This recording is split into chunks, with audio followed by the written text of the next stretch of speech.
Mr. Utterson, the lawyer, was a man of a rugged countenance that was never lighted by a smile, cold, scanty, and embarrassed in discourse, backward in sentiment, lean, long, dusty, dreary, and yet somehow lovable.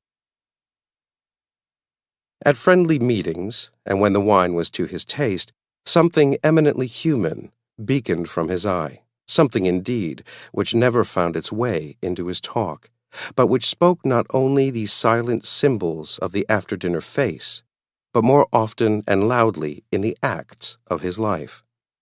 He was austere with himself, drank gin when he was alone to mortify a taste for vintages, and though he enjoyed the theater, had not crossed the doors of one for 20 years. But he had an approved tolerance for others, sometimes wondering almost with envy at the high pressure of spirits involved in their misdeeds, and in any extremity inclined to help rather than to reprove. "I incline to Cain's heresy," he used to say quaintly. "I let my brother go to the devil in his own way." In this character, it was frequently his fortune to be the last reputable acquaintance and the last good influence in the lives of down-going men. And to such as these, so long as they came about his chambers, he never marked a shade of change in his demeanor.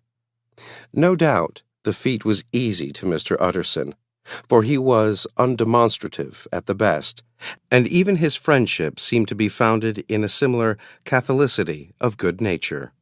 It is the mark of a modest man to accept his friendly circle ready-made from the hands of opportunity, and that was the lawyer's way.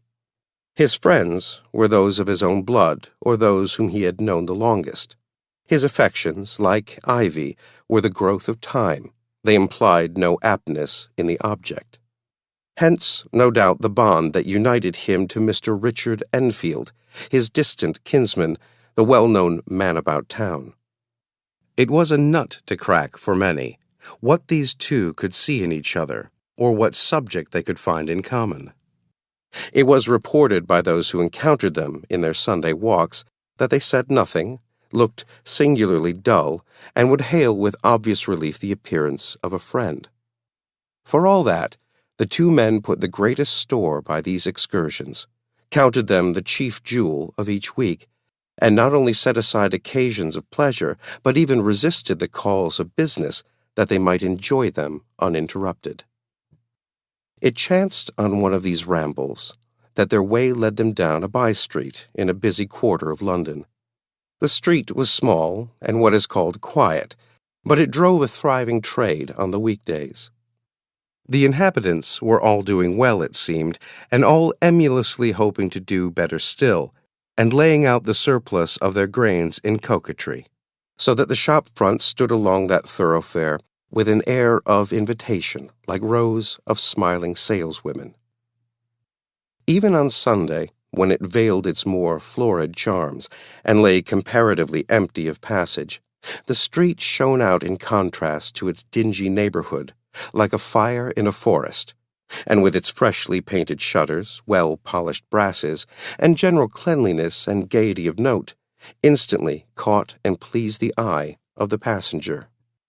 2 doors from one corner, on the left hand, going east, the line was broken by the entry of a court, and just at that point a certain sinister block of building thrust forward its gable on the street. It was 2 stories high, showed no window, nothing but a door on the lower story, and a blind forehead of discolored wall on the upper, and bore in every feature the marks of prolonged and sordid negligence. The door, which was equipped with neither bell nor knocker, was blistered and distained. Tramps slouched into the recess and struck matches on the panels. Children kept shop upon the steps.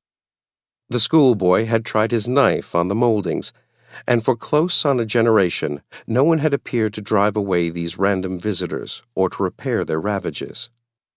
Mr. Enfield and the lawyer were on the other side of the by-street, but when they came abreast of the entry, the former lifted up his cane and pointed.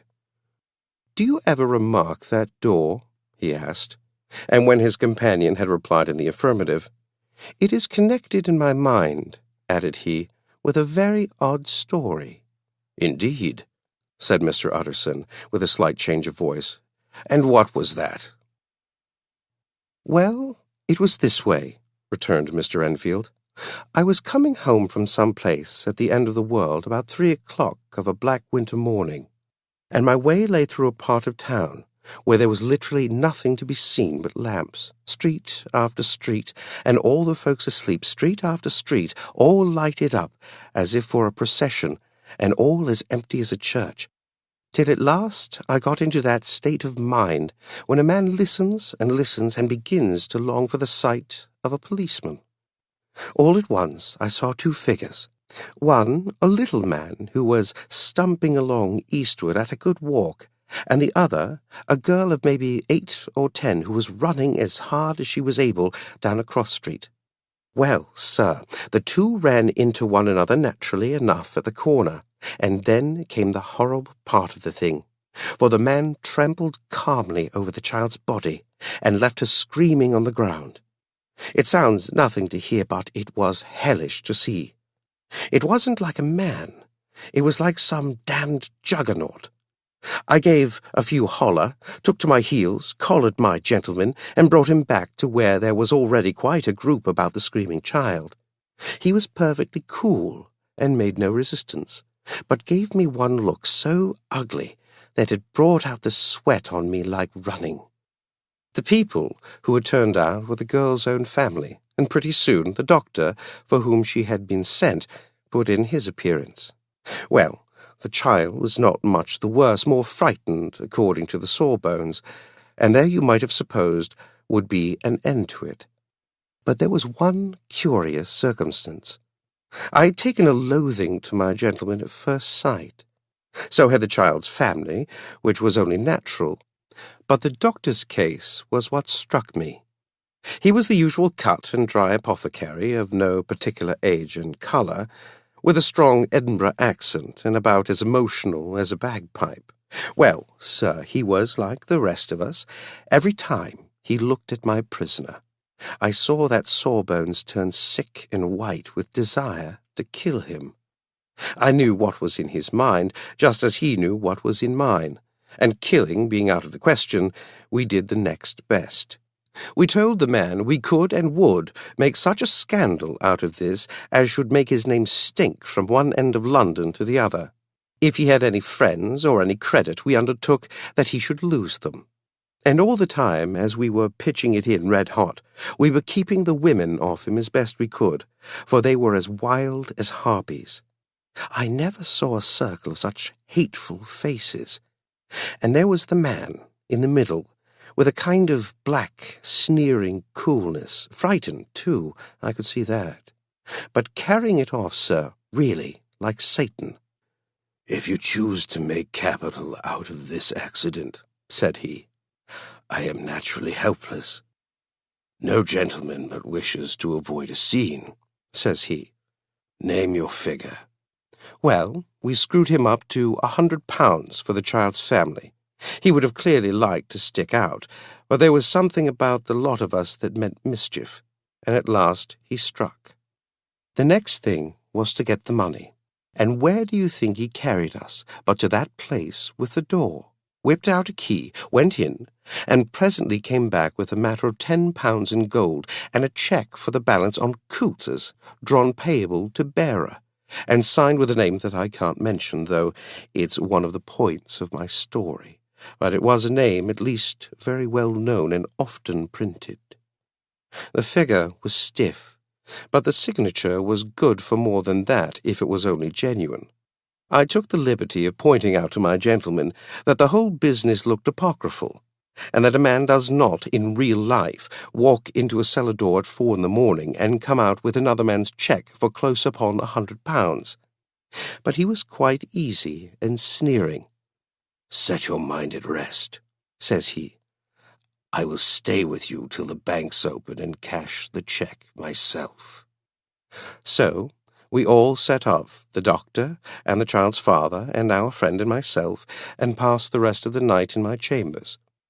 And next day, when we had breakfasted, went in a body to the bank. I gave in the cheque myself, and said I had every reason to believe it was a forgery. Not a bit of it. The cheque was genuine." "Tut, tut," said Mr. Utterson. "I see you feel as I do," said Mr. Enfield. "Yes, it's a bad story, for my man was a fellow that nobody could have to do with, a really damnable man, and the person that drew the cheque is a very pink of the proprieties, celebrated, too, and, what makes it worse, one of your fellows who do what they call good. Blackmail, I suppose, an honest man paying through the nose for some of the capers of his youth.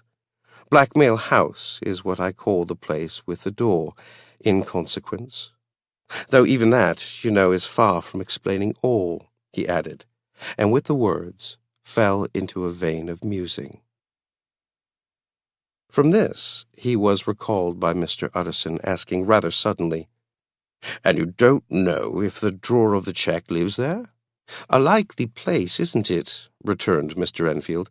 "But I happen to have noticed his address, and he lives in some square or other." "And you never asked about the place with the door?" said Mr. Utterson.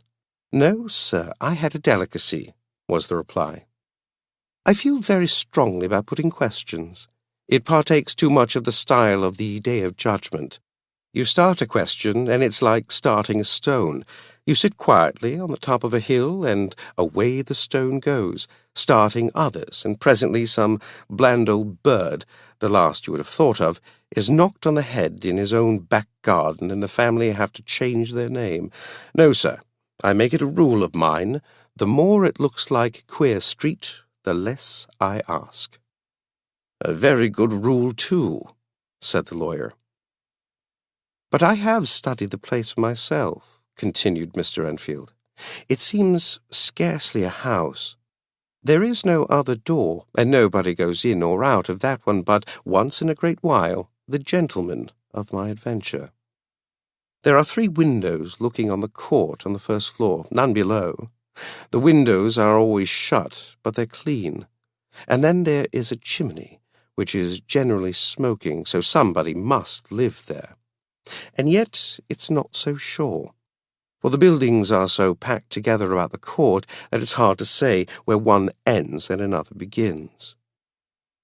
The pair walked on again for a while in silence, and then, "Enfield," said Mr. Utterson, "that's a good rule of yours." "Yes, I think it is," returned Enfield. "But for all that," continued the lawyer, "there's one point I want to ask. I want to ask the name of that man who walked over the child." "Well," said Mr. Enfield, "I can't see what harm it would do. It was a man of the name of Hyde." Said Mr. Utterson. "What sort of man is he to see?" "He is not easy to describe. There is something wrong with his appearance, something displeasing, something downright detestable. I never saw a man I so disliked, and yet I scarce know why. He must be deformed somewhere. He gives a strong feeling of deformity, although I couldn't specify the point. He's an extraordinary-looking man, and yet I really can name nothing out of the way. No, sir, I can make no hand of it. I can't describe him. And it's not want of memory, for I declare I can see him this moment." Mr. Utterson again walked some way in silence, and obviously under a weight of consideration. "You are sure he used a key?" he inquired at last. "My dear sir," began Enfield, surprised out of himself. "Yes, I know," said Utterson. "I know it must seem strange. The fact is, if I do not ask you the name of the other party, it is because I know it already. You see, Richard, your tale has gone home. If you have been inexact in any point, you had better correct it." "I think you might have warned me," returned the other with a touch of sullenness. "But I have been pedantically exact, as you call it. The fellow had a key, and what's more, he has it still. I saw him use it not a week ago." Mr. Utterson sighed deeply, but said never a word. and the young man presently resumed. "Here is another lesson to say nothing," said he. "I am ashamed of my long tongue. Let us make a bargain never to refer to this again." "With all my heart," said the lawyer. "I shake hands on that, Richard."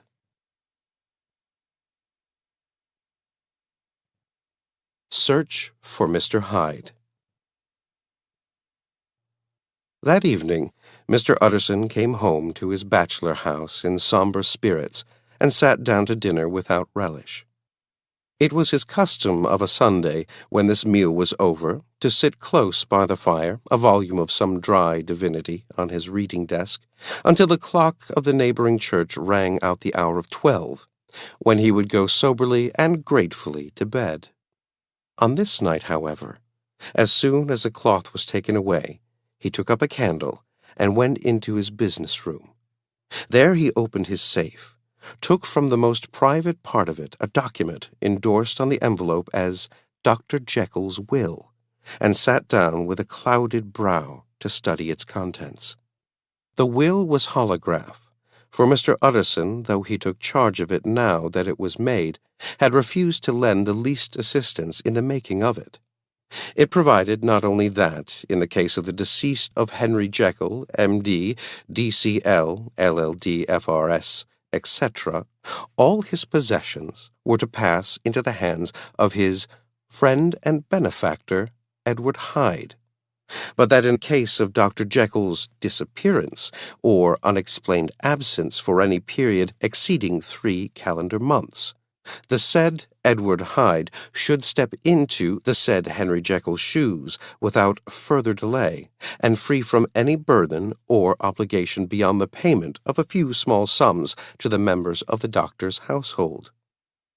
This document had long been the lawyer's eyesore. It offended him both as a lawyer and as a lover of the sane and customary sides of life, to whom the fanciful was the immodest. And hitherto it was his ignorance of Mr. Hyde that had swelled his indignation. Now, by a sudden turn, it was his knowledge.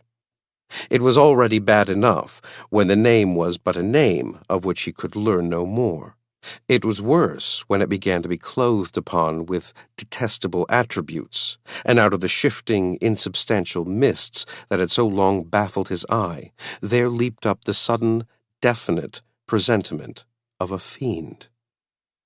"I thought it was madness," he said as he replaced the obnoxious paper in the safe, "and now I begin to fear it is disgrace." With that, he blew out his candle, put on a greatcoat, and set forth in the direction of Cavendish Square, that citadel of medicine where his friend, the great Dr. Lanyon, had his house and received his crowding patients. If anyone knows, it will be Lanyon, he had thought. The solemn butler knew and welcomed him. He was subjected to no stage of delay, but ushered direct from the door to the dining room where Dr. Lanyon sat alone over his wine. This was a hearty, healthy, dapper, red-faced gentleman with a shock of hair prematurely white, and a boisterous and decided manner. At sight of Mr. Utterson, he sprang up from his chair and welcomed him with both hands. The geniality, as was the way of the man, was somewhat theatrical to the eye, but it reposed on genuine feeling. For these two were old friends, old mates both at school and college, both thorough respecters of themselves and of each other, and what does not always follow, men who thoroughly enjoyed each other's company. After a little rambling talk, the lawyer led up to the subject which so disagreeably preoccupied his mind. "I suppose, Lanyon," said he, "you and I must be the two oldest friends that Henry Jekyll has." "I wish the friends were younger," chuckled Dr. Lanyon, "but I suppose we are. And what of that? I see little of him now." "Indeed," said Utterson. "I thought you had a bond of common interest." "We had," was the reply, "but it is more than 10 years since Henry Jekyll became too fanciful for me. He began to go wrong in mind. And though, of course, I continue to take an interest in him for old sake's sake, as they say, I see and I have seen devilish little of the man." Such unscientific balderdash, added the doctor, flushing suddenly purple, would have estranged Damon and Pythias. This little spirit of temper was somewhat of a relief to Mr. Utterson. They have only differed on some point of science, he thought. And being a man of no scientific passions, except in the matter of conveyancing, he even added, "It is nothing worse than that." He gave his friend a few seconds to recover his composure and then approached the question he had come to put. "Did you ever come across a protégé of his, one Hyde?" he asked. "Hyde?" repeated Lanyon. "No, never heard of him, since my time." That was the amount of information that the lawyer carried back with him to the great, dark bed on which he tossed to and fro until the small hours of the morning began to grow large. It was a night of little ease to his toiling mind, toiling in mere darkness and besieged by questions. 6 o'clock struck on the bells of the church that was so conveniently near to Mr. Utterson's dwelling, and still he was digging at the problem. Hitherto it had touched him on the intellectual side alone, but now his imagination also was engaged, or rather enslaved.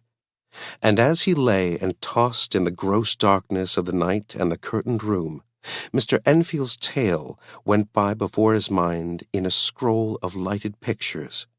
He would be aware of the great field of lamps of a nocturnal city, then of the figure of a man walking swiftly, then of a child running from the doctors, and then these met, and that human juggernaut trod the child down and passed on regardless of her screams.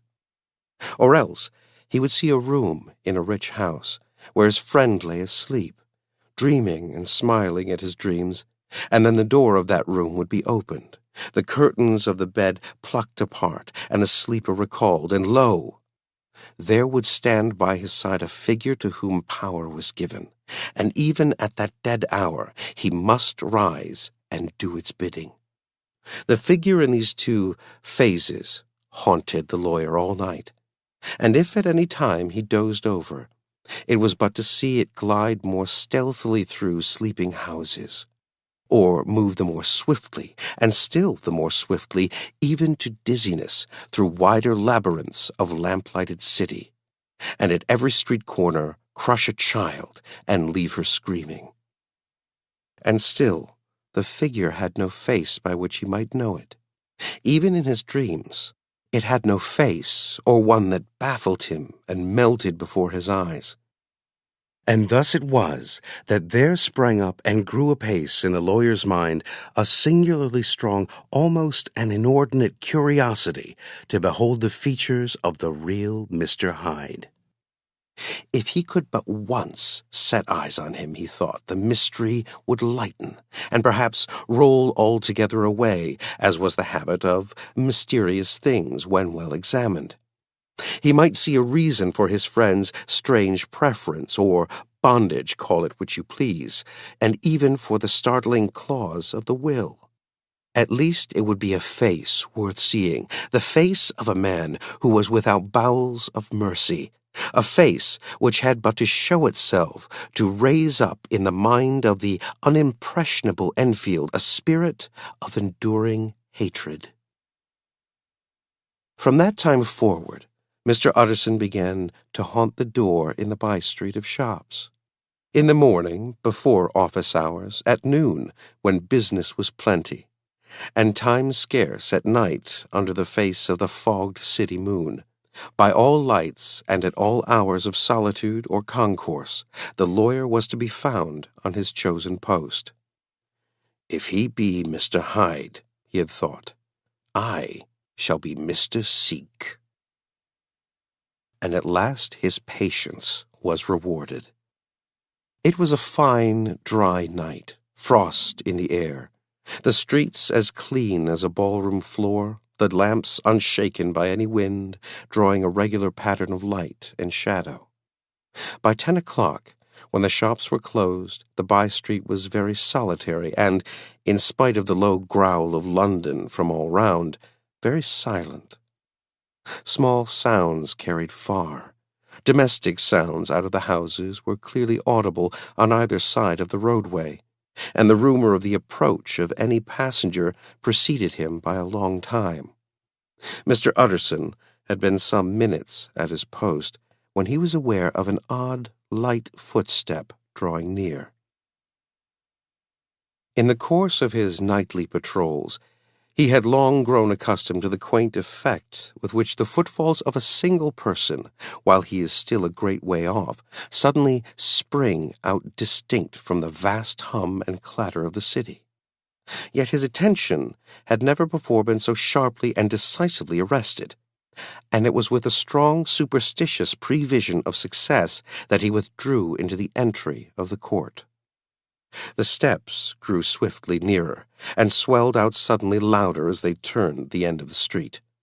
The lawyer, looking forth from the entry, could soon see what manner of man he had to deal with.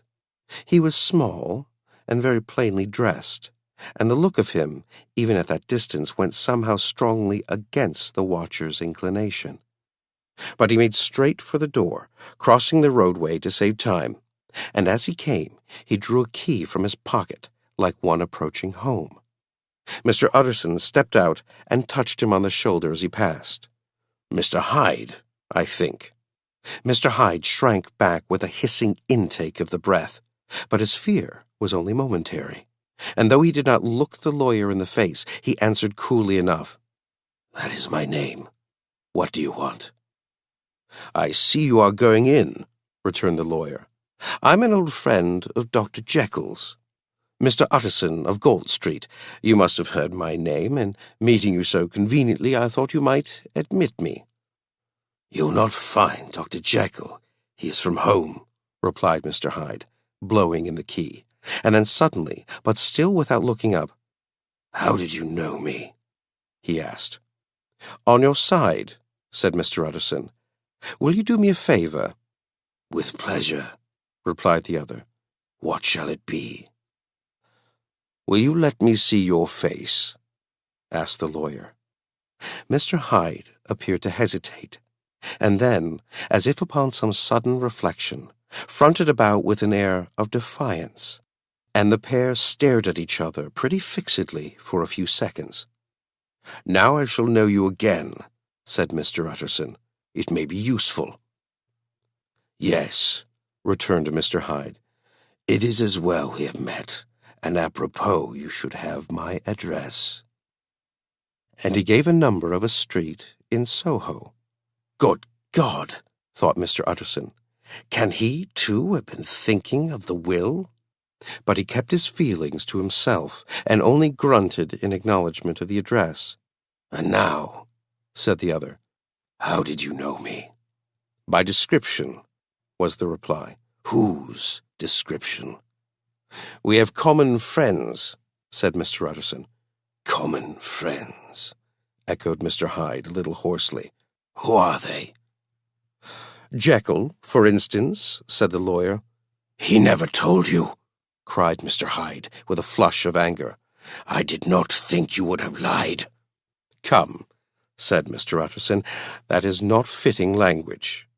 The other snarled aloud into a savage laugh, and the next moment, with extraordinary quickness, he had unlocked the door and disappeared into the house. The lawyer stood a while where Mr. Hyde had left him, the picture of disquietude. Then he began slowly to mount the street, pausing every step or two and putting his hand to his brow like a man in mental perplexity. The problem he was thus debating as he walked was one of a class that is rarely solved. Mr. Hyde was pale and dwarfish. He gave an impression of deformity without any nameable malformation. He had a displeasing smile. He had borne himself to the lawyer with a sort of murderous mixture of timidity and boldness, and he spoke with a husky whispering and somewhat broken voice. All these were points against him, but not all of these together could explain the hitherto unknown disgust, loathing, and fear with which Mr. Utterson regarded him.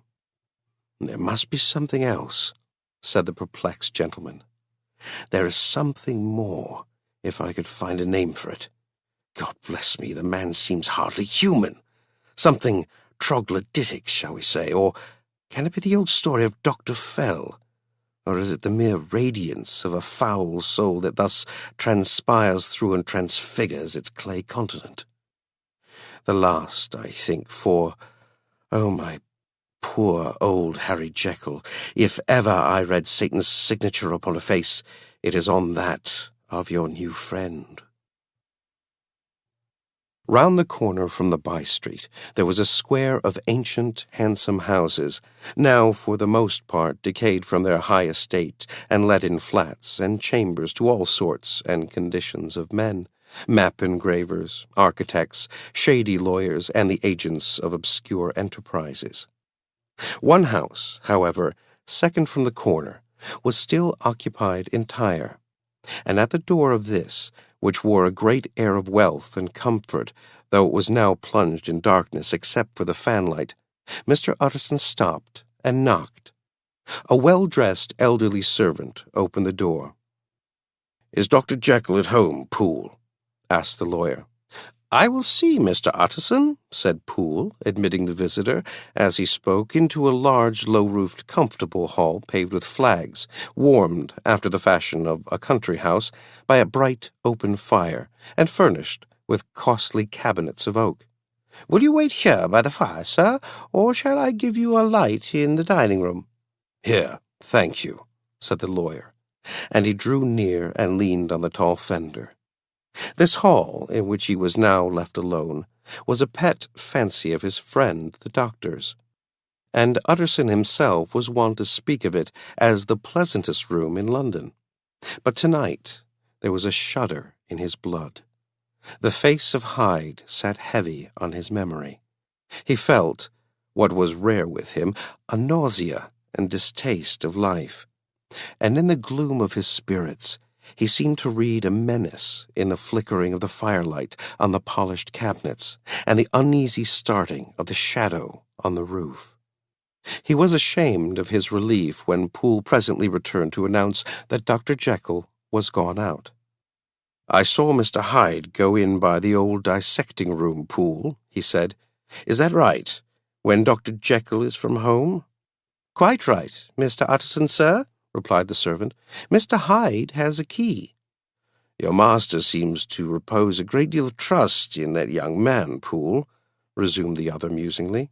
"Yes, sir, he does indeed," said Poole. "We have all orders to obey him." "I do not think I ever met Mr. Hyde," asked Utterson. "Oh, dear, no, sir, he never dines here," replied the butler. "Indeed, we see very little of him on this side of the house. He mostly comes and goes by the laboratory." "Well, good night, Poole." "Good night, Mr. Utterson." And the lawyer set out homeward with a very heavy heart. "Poor Harry Jekyll," he thought. "My mind misgives me he is in deep waters. He was wild when he was young, a long while ago, to be sure, but in the law of God there is no statute of limitations. Aye, it must be that, the ghost of some old sin, the cancer of some concealed disgrace, punishment coming pede claudo, years after memory has forgotten and self-love condoned the fault." And the lawyer, scared by the thought, brooded a while on his own past, groping in all the corners of memory, lest by chance some jack-in-the-box of an old iniquity should leap to light there. His past was fairly blameless. Few men could read the rolls of their life with less apprehension, yet he was humbled to the dust by the many ill things he had done, and raised up again into a sober and fearful gratitude by the many he had come so near to doing, yet avoided. And then, by a return on his former subject, he conceived a spark of hope. This Master Hyde, if he was studied, thought he, must have secrets of his own, black secrets by the look of him, secrets compared to which poor Jekyll's worst would be like sunshine. Things cannot continue as they are. It turns me cold to think of this creature stealing like a thief to Harry's bedside. Poor Harry, what awakening! And the danger of it. For if this Hyde suspects the existence of the will, he may grow impatient to inherit. Aye, I must put my shoulders to the wheel, if Jekyll will but let me, he added. If Jekyll will only let me.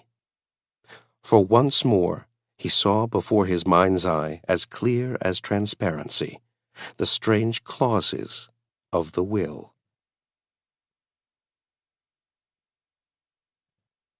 Dr. Jekyll was quite at ease. A fortnight later, by excellent good fortune, the doctor gave one of his pleasant dinners to some 5 or 6 old cronies, all intelligent, reputable men, and all judges of good wine, and Mr. Utterson so contrived that he remained behind after the others had departed. This was no new arrangement, but a thing that had befallen many scores of times. Where Utterson was liked, he was liked well. Hosts loved to detain the dry lawyer when the light-hearted and loose-tongued had already their foot on the threshold. They liked to sit a while in his unobtrusive company, practicing for solitude, sobering their minds in the man's rich silence after the expense and strain of gaiety. To this rule, Dr. Jekyll was no exception. And as he now sat on the opposite side of the fire, a large, well-made, smooth-faced man of 50, with something of a stylish cast perhaps, but every mark of capacity and kindness, you could see by his looks that he cherished for Mr. Utterson a sincere and warm affection. "I have been wanting to speak to you, Jekyll," began the latter. "You know that will of yours." A close observer might have gathered that the topic was distasteful, but the doctor carried it off gaily. "My poor Utterson," said he, "you are unfortunate in such a client. I never saw a man so distressed as you were by my will, unless it were that hidebound pedant Lanyon at what he called my scientific heresies. Oh, I know he's a good fellow, you needn't frown, an excellent fellow, and I always mean to see more of him, but a hidebound pedant for all that, an ignorant, blatant pedant. I was never more disappointed in any man than Lanyon." "You know I never approved of it," pursued Utterson, ruthlessly disregarding the fresh topic. "My will? Yes, certainly, I know that," said the doctor a trifle sharply. "You have told me so." "Well, I tell you so again," continued the lawyer. "I have been learning something of young Hyde." The large, handsome face of Dr. Jekyll grew pale to the very lips, and there came a blackness about his eyes. "I do not care to hear more," said he. "This is a matter I thought we had agreed to drop." "What I heard was abominable," said Utterson. "It can make no change. You do not understand my position," returned the doctor with a certain incoherency of manner. "I am painfully situated, Utterson. My position is a very strange one. It is one of those affairs that cannot be mended by talking." "Jekyll," said Utterson, "you know me. I'm a man to be trusted. Make a clean breast of this in confidence, and I make no doubt I can get you out of it." "My good Utterson," said the doctor, "this is very good of you. This is downright good of you, and I cannot find words to thank you in. I believe you fully. I would trust you before any man alive, I before myself, if I could make the choice. But indeed, it isn't what you fancy. It is not as bad as that. And just to put your good heart at rest, I will tell you one thing. The moment I choose, I can be rid of Mr. Hyde. I give you my hand upon that. And I thank you again and again, and I will just add one little word, Utterson, that I'm sure you'll take in good part. This is a private matter, and I beg of you to let it sleep." Utterson reflected a little, looking in the fire. "I have no doubt you are perfectly right," he said at last, getting to his feet. "Well, But since we have touched upon this business, and for the last time, I hope," continued the doctor, "there is one point I should like you to understand. I have really a very great interest in poor Hyde. I know you have seen him, he told me so, and I fear he was rude. But I do sincerely take a very great interest in that young man, and if I am taken away, Utterson, I wish you to promise me that you will bear with him and get his rights for him. I think you would if you knew all, and it would be a weight off my mind if you would promise." "I can't pretend that I shall ever like him," said the lawyer. "I don't ask that," pleaded Jekyll, laying his hand upon the other's arm. "I only ask for justice. I only ask you to help him for my sake when I am no longer here." Utterson heaved an irrepressible sigh. "Well," said he, "I promise."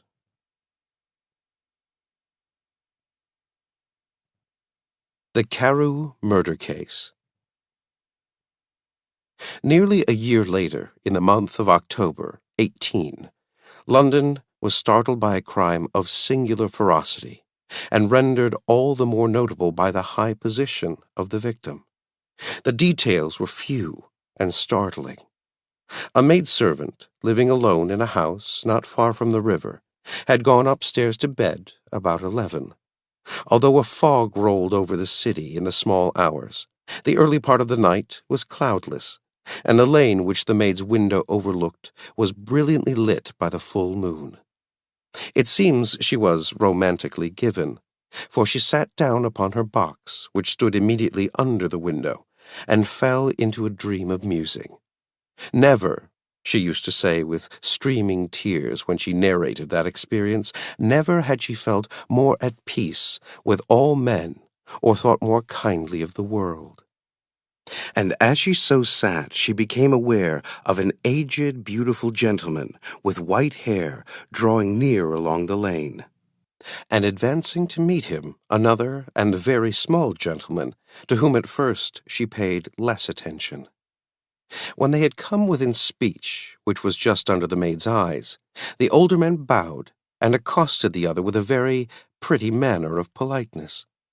It did not seem as if the subject of his address were of great importance. Indeed, from his pointing, it sometimes appeared as if he were only inquiring his way. But the moon shone on his face as he spoke, and the girl was pleased to watch it. It seemed to breathe such an innocent and old-world kindness of disposition, yet with something high, too, as of a well-founded self-content. Presently, her eye wandered to the other, and she was surprised to recognize in him a certain Mr. Hyde, who had once visited her master and for whom she had conceived a dislike. He had in his hand a heavy cane, with which he was trifling. But he answered never a word, and seemed to listen with an ill-contained impatience. And then, all of a sudden, he broke out in a great flame of anger, stamping with his foot, brandishing the cane, and carrying on, as the maid described it, like a madman. The old gentleman took a step back, with the air of one very much surprised and a trifle hurt, and at that Mr. Hyde broke out of all bounds and clubbed him to the earth. And next moment, with ape-like fury, he was trampling his victim underfoot and hailing down a storm of blows, under which the bones were audibly shattered and the body jumped upon the roadway. At the horror of these sights and sounds, the maid fainted. It was 2 o'clock when she came to herself and called for the police. The murderer was gone long ago, but there lay his victim in the middle of the lane, incredibly mangled. The stick with which the deed had been done, although it was of some rare and very tough and heavy wood, had broken in the middle under the stress of this insensate cruelty, and one splintered half had rolled in the neighboring gutter. The other, without doubt, had been carried away by the murderer. A purse and gold watch were found upon the victim, but no cards or papers, except a sealed and stamped envelope, which he had been probably carrying to the post, and which bore the name and address of Mr. Utterson. This was brought to the lawyer the next morning, before he was out of bed, and he had no sooner seen it, and had been told the circumstances, that he shot out a solemn lip. "I shall say nothing till I have seen the body," said he. "This may be very serious. Have the kindness to wait while I dress." And with the same grave countenance, he hurried through his breakfast and drove to the police station, whither the body had been carried. As soon as he came into the cell, he nodded. "Yes," said he, "I recognize him. I am sorry to say that this is Sir Danvers Carew." "Good God, sir!" exclaimed the officer. "Is it possible?" And the next moment his eye lighted up with professional ambition. "This will make a deal of noise," he said, "and perhaps you can help us to the man." And he briefly narrated what the maid had seen, and showed the broken stick. Mr. Utterson had already quailed at the name of Hyde, but when the stick was laid before him, he could doubt no longer. Broken and battered as it was, he recognized it for one that he had himself presented many years before to Henry Jekyll. "Is this Mr. Hyde a person of small stature?" he inquired. "Particularly small and particularly wicked-looking is what the maid calls him," said the officer.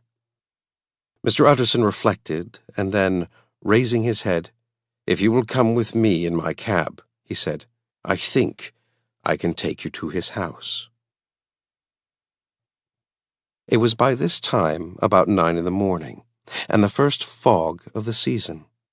A great chocolate-colored pall lowered over heaven, but the wind was continually charging and routing these embattled vapors, so that as the cab crawled from street to street, Mr. Utterson beheld a marvelous number of degrees and hues of twilight. For here it would be dark like the back end of evening, and there would be a glow of rich, lurid brown like the light of some strange conflagration, and here, for a moment, the fog would be quite broken up, and a haggard shaft of daylight would glance in between the swirling wreaths.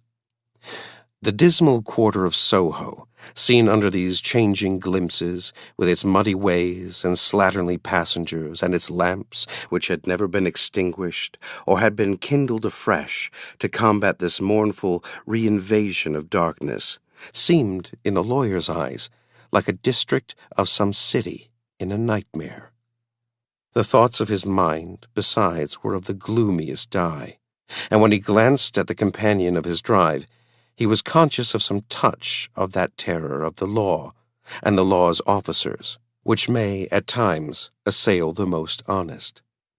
As the cab drew up before the address indicated, the fog lifted a little, and showed him a dingy street, a gin palace, a low French eating-house, a shop for the retail of penny numbers and twopenny salads, many ragged children huddled in the doorways, and many women of many different nationalities passing out, key in hand, to have a morning glass.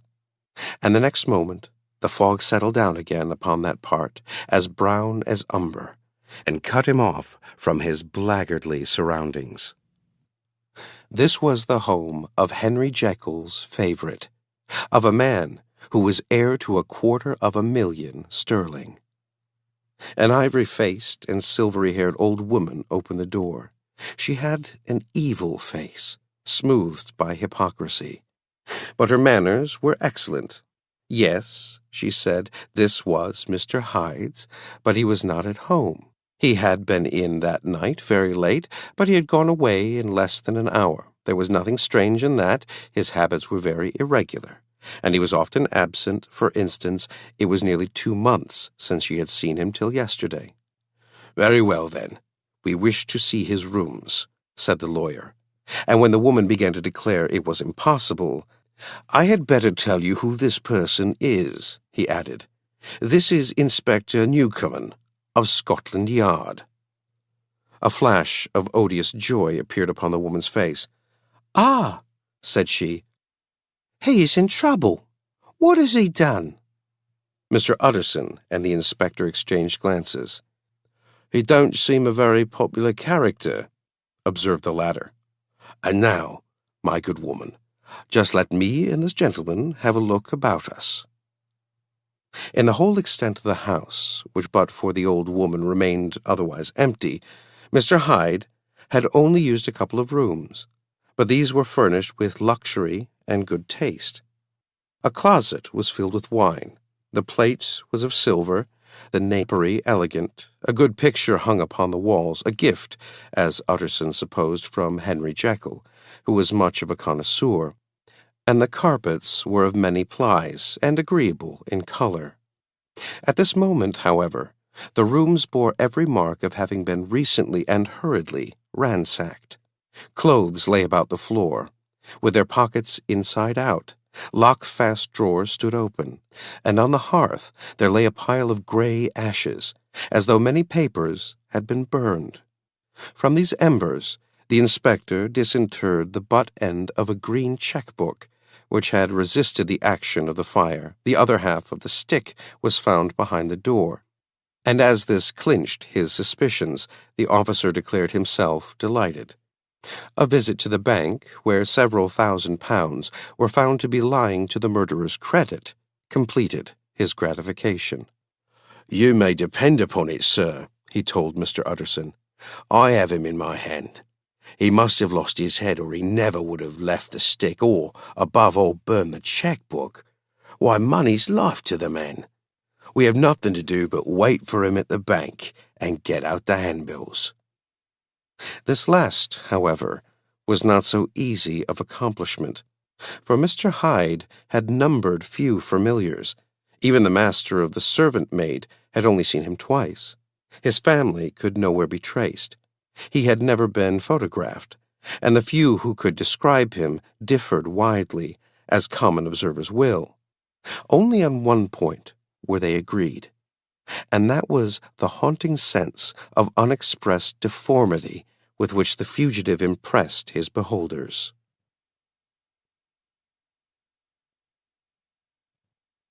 Incident of the letter. It was late in the afternoon when Mr. Utterson found his way to Dr. Jekyll's door, where he was at once admitted by Poole and carried down by the kitchen offices and across a yard, which had once been a garden, to the building which was indifferently known as the laboratory or dissecting rooms. The doctor had bought the house from the heirs of a celebrated surgeon, and his own taste being rather chemical than anatomical, had changed the destination of the block at the bottom of the garden. It was the first time that the lawyer had been received in that part of his friend's quarters, and he eyed the dingy, windowless structure with curiosity, and gazed round with a distasteful sense of strangeness as he crossed the theatre, once crowded with eager students, and now lying gaunt and silent, the tables laden with chemical apparatus, the floor strewn with crates and littered with packing straw, and the light falling dimly through the foggy cupola. At the further end, a flight of stairs mounted to a door covered with red baize, and through this Mr. Utterson was at last received into the doctor's cabinet. It was a large room fitted round with glass presses, furnished, among other things, with a cheval-glass and a business table, and looking out upon the court by 3 dusty windows barred with iron. The fire burned in the grate. A lamp was set lighted on the chimney shelf, for even in the houses the fog began to lie thickly. And there, close up to the warmth, sat Dr. Jekyll, looking deathly sick. He did not rise to meet his visitor, but held out a cold hand and bade him welcome in a changed voice. "And now," said Mr. Utterson, as soon as Poole had left them, "you have heard the news." The doctor shuddered. "They were crying it in the square," he said. "I heard them in my dining-room." "One word," said the lawyer. "Carew was my client, but so are you, and I want to know what I'm doing. You have not been mad enough to hide this fellow?" "Utterson, I swear to God," cried the doctor, "I swear to God I will never set eyes on him again. I bind my honor to you that I am done with him in this world. It is all at an end, and indeed he does not want my help. You do not know him as I do. He is safe, he is quite safe. Mark my words, he will never more be heard of." The lawyer listened gloomily. He did not like his friend's feverish manner. "You seem pretty sure of him," said he, "and for your sake, I hope you may be right. If it came to trial, our name might appear." "I am quite sure of him," replied Jekyll. "I have grounds for certainty that I cannot share with anyone, but there is one thing on which you may advise me. I have received a letter, and I am at a loss whether I should show it to the police. I should like to leave it in your hands, Utterson. You would judge wisely, I am sure. I have so great a trust in you." "You fear, I suppose, that it might lead to his detection?" asked the lawyer. "No," said the other. "I cannot say that I care what becomes of Hyde. I'm quite done with him. I was thinking of my own character, which this hateful business has rather exposed." Utterson ruminated a while. He was surprised at his friend's selfishness, and yet relieved by it. "Well," said he at last, "let me see the letter." The letter was written in an odd, upright hand and signed Edward Hyde, and it signified briefly enough that the writer's benefactor, Dr. Jekyll, whom he had long so unworthily repaid for 1,000 generosities, need labor under no alarm for his safety, as he had means of escape on which he placed a sure dependence. The lawyer liked this letter well enough. It put a better color on the intimacy than he had looked for, and he blamed himself for some of his past suspicions. "Have you the envelope?" he asked. "I burnt it," replied Jekyll, "before I thought what I was about. But it bore no postmark. The note was handed in." "Shall I keep this and sleep upon it?" asked Utterson. "I wish you to judge for me entirely," was the reply. "I have lost confidence in myself." "Well, I shall consider," returned the lawyer. "And now, one word more. It was Hyde who dictated the terms in your will about that disappearance?" The doctor seemed seized with a qualm of faintness, and he shut his mouth tight and nodded. "I knew it," said Utterson. "He meant to murder you. You had a fine escape." "I have had what is far more to the purpose," returned the doctor solemnly. "I have had a lesson. Oh God, Utterson, what a lesson I have had!" And he covered his face for a moment with his hands. On his way out, the lawyer stopped and had a word or two with Poole.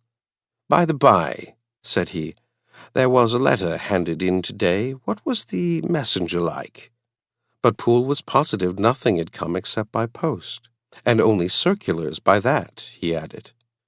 This news sent off the visitor with his fears renewed. Plainly, the letter had come by the laboratory door. Possibly, indeed, it had been written in the cabinet, and if that were so, it must be differently judged and handled with the more caution. The newsboys, as he went, were crying themselves hoarse along the footways. "Special edition! Shocking murder of an MP!" That was the funeral oration of one friend and client, and he could not help a certain apprehension lest the good name of another should be sucked down in the eddy of the scandal. It was, at least, a ticklish decision that he had to make, and self-reliant as he was by habit, he began to cherish a longing for advice.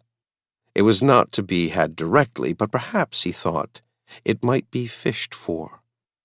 Presently after, he sat on one side of his own hearth, with Mr. Guest, his head clerk, upon the other, and midway between, at a nicely calculated distance from the fire, a bottle of a particular old wine that had long dwelt unsunned in the foundations of his house.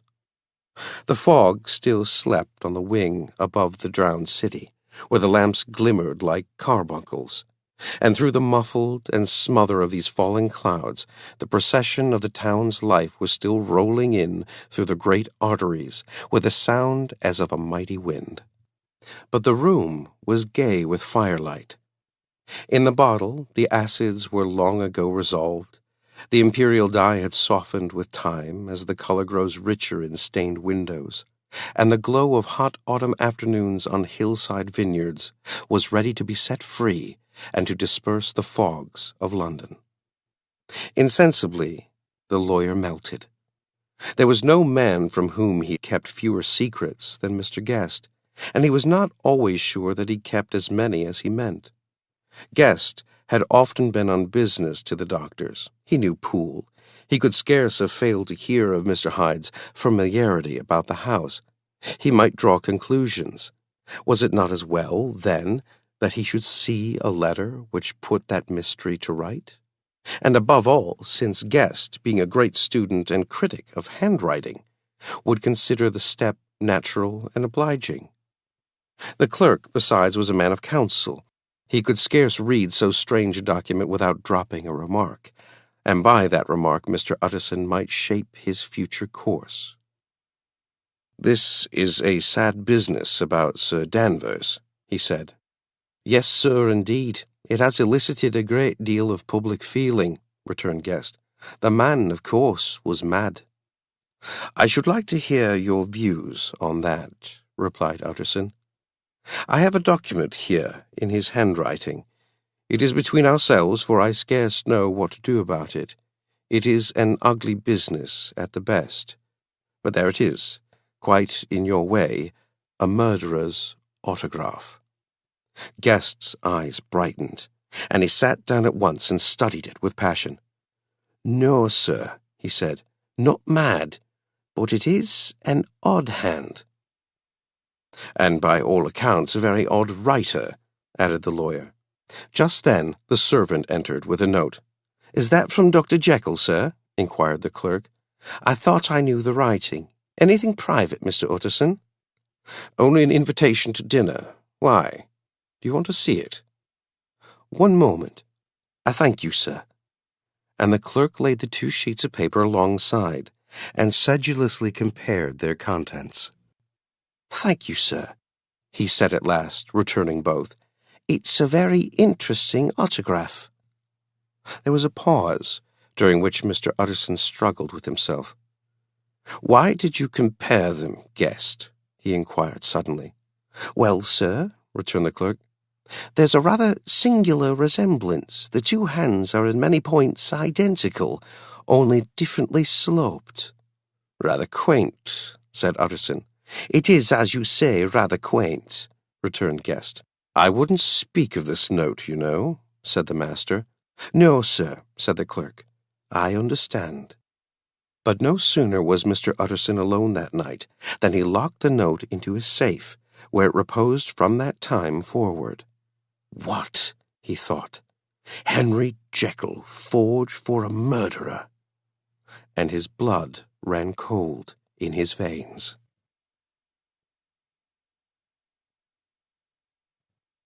Incident of Dr. Lanyon. Time ran on. Thousands of pounds were offered in reward, for the death of Sir Danvers was resented as a public injury. But Mr. Hyde had disappeared out of the ken of the police, as though he had never existed. Much of his past was unearthed, indeed, and all disreputable. Tales came out of the man's cruelty, at once so callous and violent, of his vile life, of his strange associates, of the hatred that seemed to have surrounded his career. But of his present whereabouts, not a whisper. From the time he had left the house in Soho on the morning of the murder, he was simply blotted out.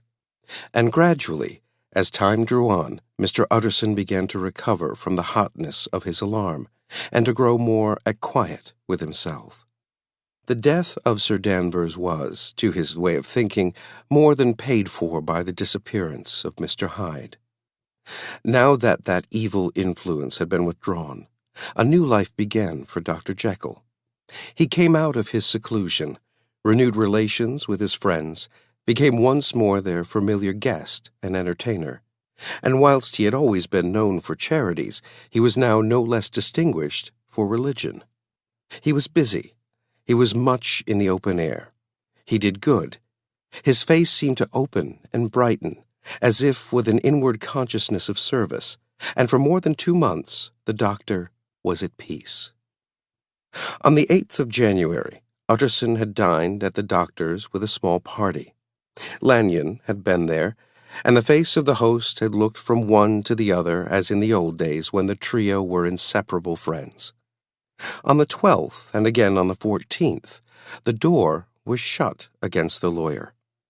"The doctor was confined to the house," Poole said, "and saw no one." On the 15th he tried again, and was again refused. And having now been used for the last 2 months to see his friend almost daily, he found this return of solitude to weigh upon his spirits. The 5th night he had in guest to dine with him, and the 6th he betook himself to Dr. Lanyon's. There at least he was not denied admittance, but when he came in, he was shocked at the change which had taken place in the doctor's appearance. He had his death warrant written legibly upon his face. The rosy man had grown pale. His flesh had fallen away. He was visibly balder and older. And yet it was not so much these tokens of a swift physical decay that arrested the lawyer's notice, as a look in the eye and quality of manner that seemed to testify to some deep-seated terror of the mind. It was unlikely that the doctor should fear death, and yet that was what Utterson was tempted to suspect. "Yes," he thought, "he is a doctor. He must know his own state, and that his days are counted, and the knowledge is more than he can bear." And yet when Utterson remarked on his ill looks, it was with an air of great firmness that Lanyon declared himself a doomed man. "I have had a shock," he said, "and I shall never recover. It is a question of weeks. Well, life has been pleasant. I liked it, yes, sir. I used to like it. I sometimes think if we knew all, we should be more glad to get away." "Jekyll is ill, too," observed Utterson. "Have you seen him?" But Lanyon's face changed, and he held up a trembling hand. "I wish to see or hear no more of Dr. Jekyll," he said in a loud, unsteady voice. "I am quite done with that person, and I beg that you will spare me any allusion to one whom I regard as dead." "Tut, tut," said Mr. Utterson, and then after a considerable pause, "Can't I do anything?" he inquired. "We are 3 very old friends, Lanyon. We shall not live to make others." "Nothing can be done," returned Lanyon. "Ask himself." "He will not see me," said the lawyer. "I am not surprised at that," was the reply. "Some day, Utterson, after I am dead, you may perhaps come to learn the right and wrong of this. I cannot tell you. And in the meantime, if you can sit and talk with me of other things, for God's sake stay and do so. But if you cannot keep clear of this accursed topic, then in God's name go, for I cannot bear it."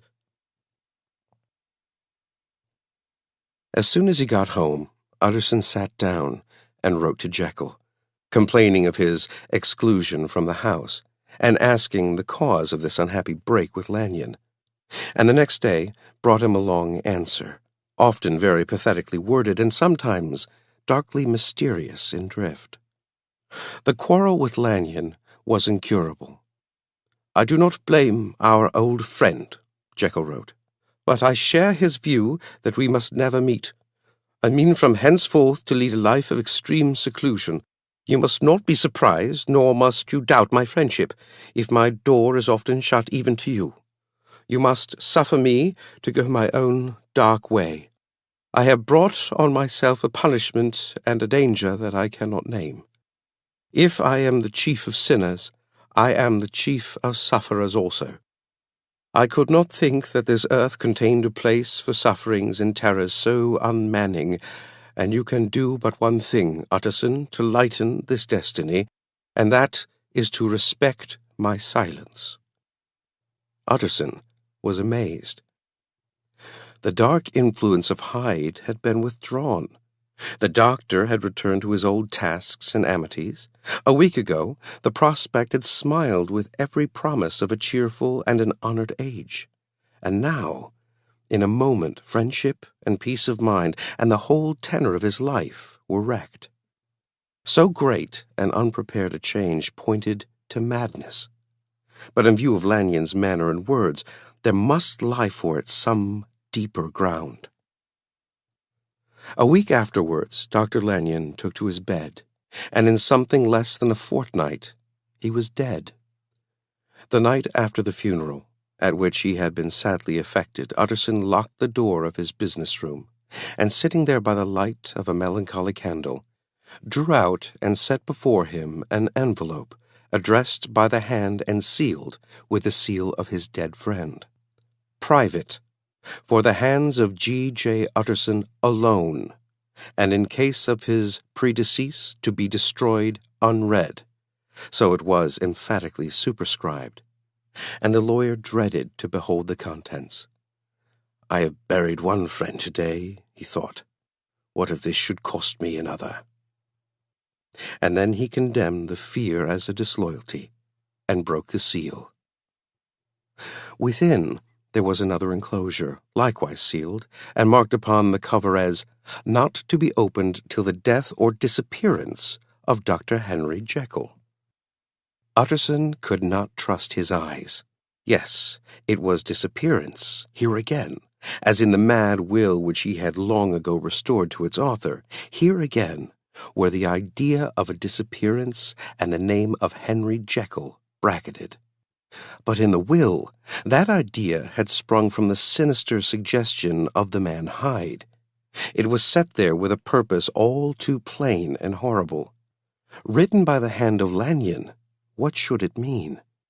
A great curiosity came on the trustee to disregard the prohibition and dive at once to the bottom of these mysteries. But professional honor and faith to his dead friend were stringent obligations, and the packet slept in the inmost corner of his private safe. It is one thing to mortify curiosity, another to conquer it, and it may be doubted if, from that day forth, Utterson desired the society of his surviving friend with the same eagerness. He thought of him kindly, but his thoughts were disquieted and fearful. He went to call, indeed, but he was perhaps relieved to be denied admittance. Perhaps in his heart he preferred to speak with Poole upon the doorstep, and surrounded by the air and sounds of the open city, rather than be admitted into that house of voluntary bondage, and to sit and speak with its inscrutable recluse. Poole had, indeed, no very pleasant news to communicate. The doctor, it appeared, now more than ever, confined himself to the cabinet over the laboratory, where he would sometimes even sleep. He was out of spirits. He had grown very silent. He did not read. It seemed as if he had something on his mind. Utterson became so used to the unvarying character of these reports that he fell off little by little in the frequency of his visits.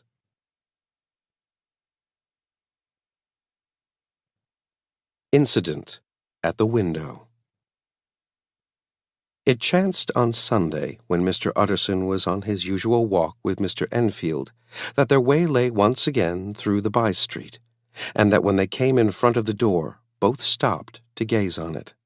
"Well," said Enfield, "that story's at an end at least. We shall never see more of Mr. Hyde." "I hope not," said Utterson. "Did I ever tell you that I once saw him, and shared your feeling of repulsion?" "It was impossible to do one without the other," returned Enfield. "And by the way, what an ass you must have thought me not to know that this was the back way to Dr. Jekyll's. It was partly your own fault that I found it out, even when I did." "So you found it out, did you?" said Utterson. "But, if that be so, we may step into the court and take a look at the windows." To tell you the truth, I am uneasy about poor Jekyll, and even outside, I feel as if the presence of a friend might do him good."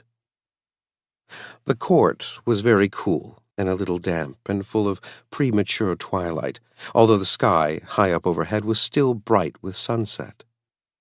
The middle of one of the three windows was halfway open, and sitting close beside it, taking the air with an infinite sadness of mien, like some disconsolate prisoner, Utterson saw Dr. Jekyll. "What, Jekyll!" he cried. "I trust you are better." "I am very low, Utterson," replied the doctor drearily. "Very low. It will not last long, thank God."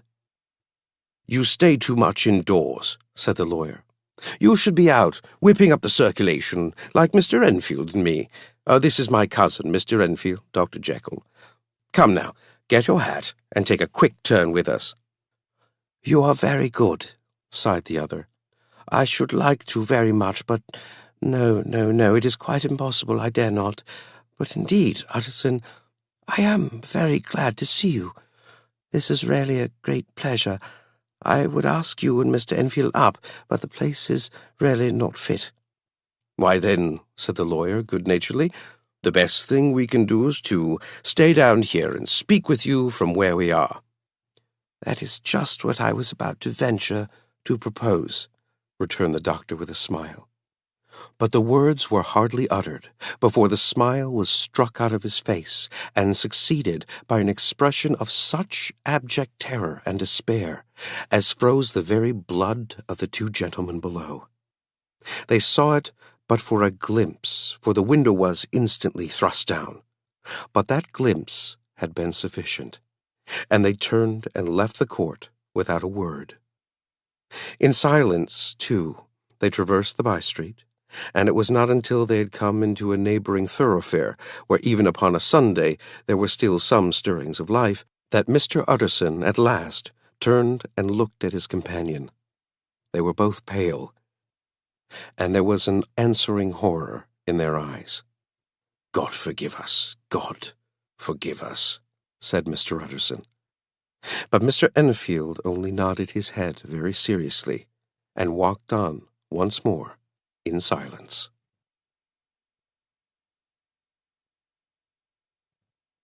The Last Night. Mr. Utterson was sitting by his fireside one evening after dinner, when he was surprised to receive a visit from Poole. "Bless me, Poole, what brings you here?" he cried, and then, taking a second look at him, "What ails you?" he added, "Is the doctor ill?" "Mr. Utterson," said the man, "there is something wrong." "Take a seat, and here is a glass of wine for you," said the lawyer. "Now, take your time, and tell me plainly what you want." "You know the doctor's ways, sir," replied Poole, "and how he shuts himself up. Well, he's shut up again in the cabinet, and I don't like it, sir. I wish I may die if I like it. Mr. Utterson, sir, I'm afraid." "Now, my good man," said the lawyer, "be explicit. What are you afraid of?" "I've been afraid for about a week," returned Poole, doggedly disregarding the question, "and I can bear it no more." The man's appearance amply bore out his words. His manner was altered for the worse, and except for the moment when he had first announced his terror, he had not once looked the lawyer in the face. Even now he sat with a glass of wine untasted on his knee, and his eyes directed to a corner of the floor. "I can bear it no more," he repeated. "Come," said the lawyer. "I see you have some good reason, Poole. I see there is something seriously amiss. Try to tell me what it is." "I think there's been foul play," said Poole hoarsely. "Foul play?" cried the lawyer, a good deal frightened and rather inclined to be irritated in consequence. "What foul play? What does the man mean?" "I daren't say, sir," was the answer. "But will you come along with me and see for yourself?" Mr. Utterson's only answer was to rise and get his hat and greatcoat. But he observed with wonder the greatness of the relief that appeared upon the butler's face, and perhaps with no less that the wine was still untasted when he set it down to follow. It was a wild, cold, seasonable night of March, with a pale moon, lying on her back as though the wind had tilted her, and flying wrack of the most diaphanous and lawny texture. The wind made talking difficult, and flecked the blood into the face. It seemed to have swept the streets unusually bare of passengers, besides, for Mr. Utterson thought he had never seen that part of London so deserted. He could have wished it otherwise. Never in his life had he been conscious of so sharp a wish to see and touch his fellow creatures. For struggle as he might, there was borne in upon his mind a crushing anticipation of calamity. The square, when they got there, was full of wind and dust, and the thin trees in the garden were lashing themselves along the railing. Poole, who had kept all the way a pace or two ahead, now pulled up in the middle of the pavement, and in spite of the biting weather, took off his hat and mopped his brow with a red pocket handkerchief. But for all the hurry of his coming, these were not the dews of exertion that he wiped away, but the moisture of some strangling anguish, for his face was white, and his voice, when he spoke, harsh and broken. "Well, sir," he said, "here we are, and God grant there be nothing wrong." "Amen, Poole," said the lawyer. Thereupon, the servant knocked in a very guarded manner. The door was opened on the chain, and a voice asked from within, "Is that you, Poole?" "It's all right," said Poole. "Open the door." The hall, when they entered it, was brightly lighted up. The fire was built high, and about the hearth the whole of the servants, men and women, stood huddled together like a flock of sheep. At the sight of Mr. Utterson, the housemaid broke into hysterical whimpering, and the cook, crying out, "Bless God, it's Mr. Utterson," ran forward as if to take him in her arms.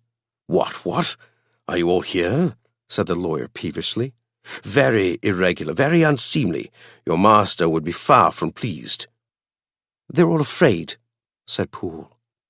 Blank silence followed, no one protesting. Only the maid lifted her voice and now wept loudly. "Hold your tongue," Poole said to her, with a ferocity of accent that testified to his own jangled nerves, and indeed, when the girl had so suddenly raised the note of her lamentation, they had all started and turned towards the inner door with faces of dreadful expectation. "And now," continued the butler, addressing the knife boy, "reach me a candle, and we'll get this through hands at once." And then he begged Mr. Utterson to follow him, and led the way to the back garden. "Now, sir," said he, "you come as gently as you can. I want you to hear, and I don't want you to be heard. And see here, sir, if by any chance he was to ask you in, don't go." Mr. Utterson's nerves at this unlooked-for termination gave a jerk that nearly threw him from his balance. But he recollected his courage, and followed the butler into the laboratory building, through the surgical theatre, with its lumber of crates and bottles, to the foot of the stair.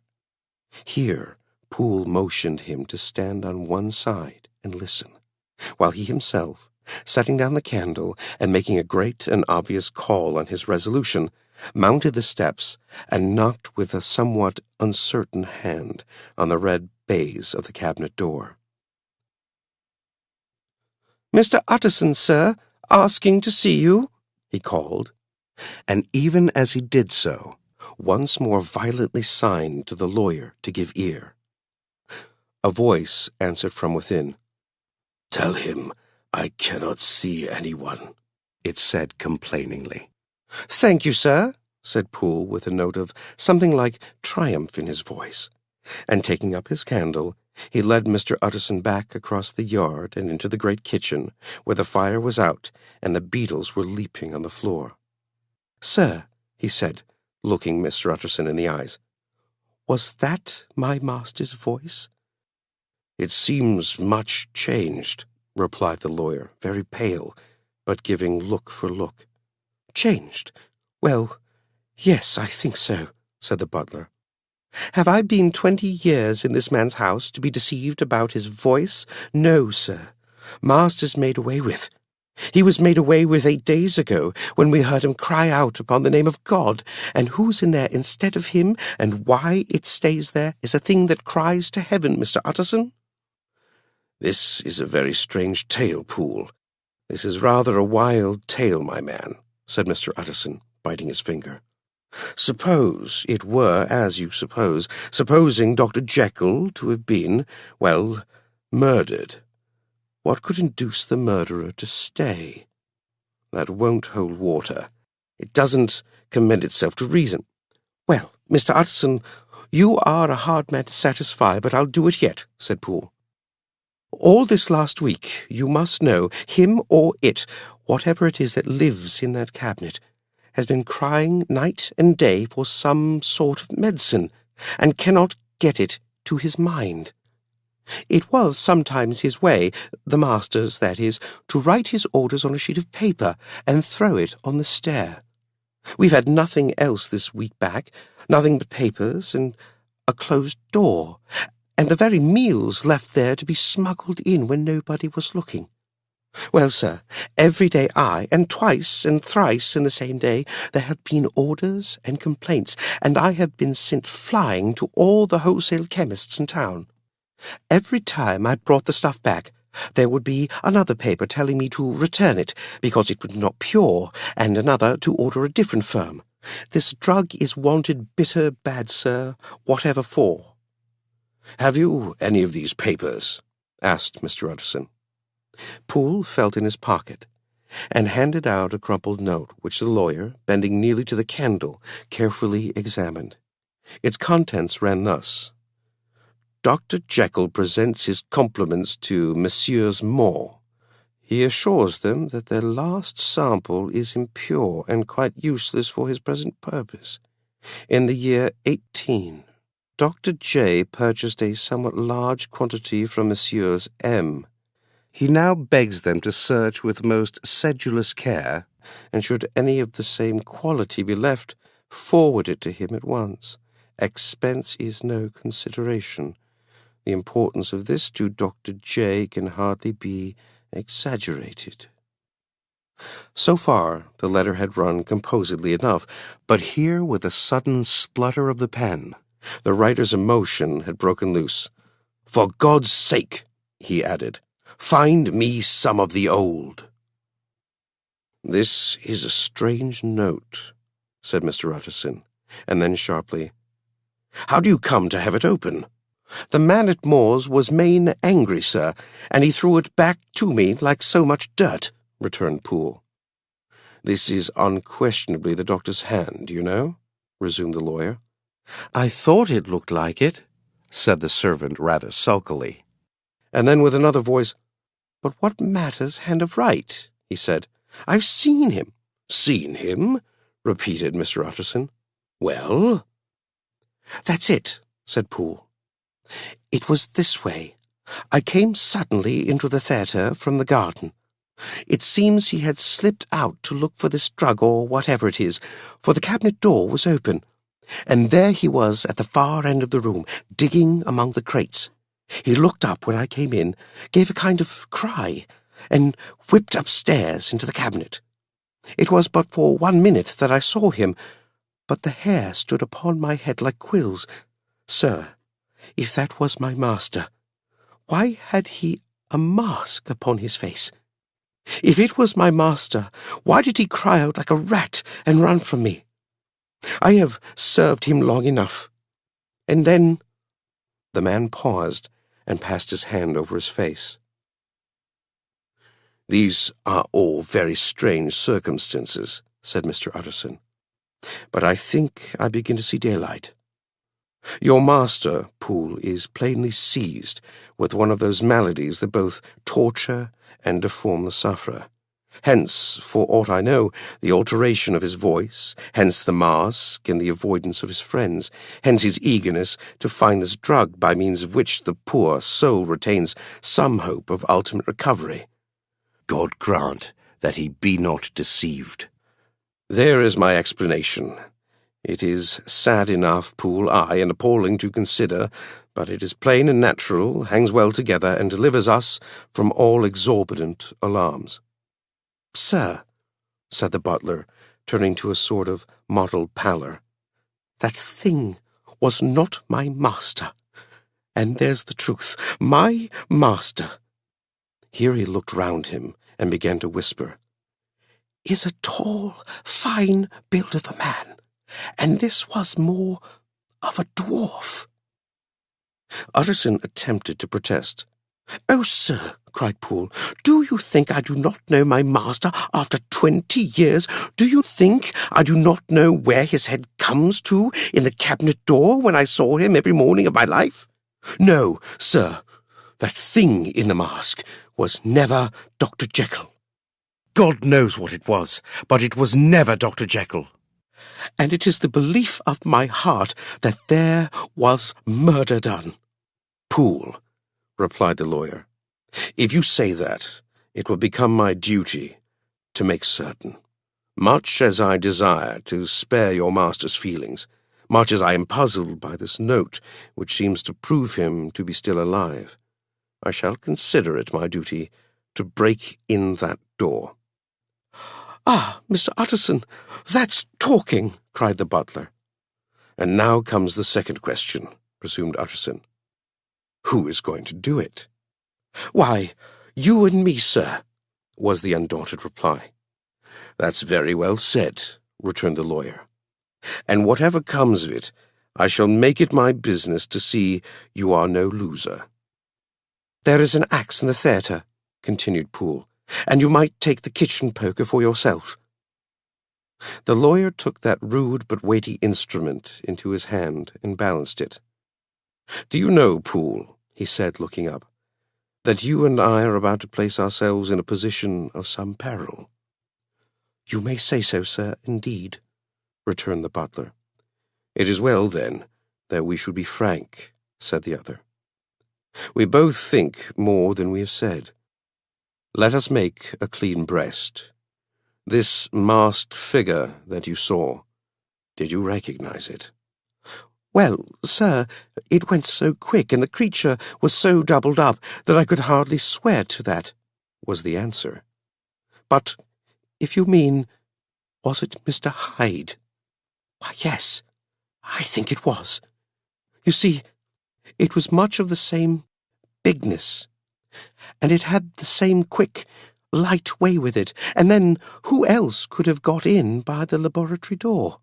You have not forgot, sir, that at the time of the murder he had still the key with him. But that's not all. I don't know, Mr. Utterson, if you ever met this Mr. Hyde? Yes, said the lawyer. I once spoke with him.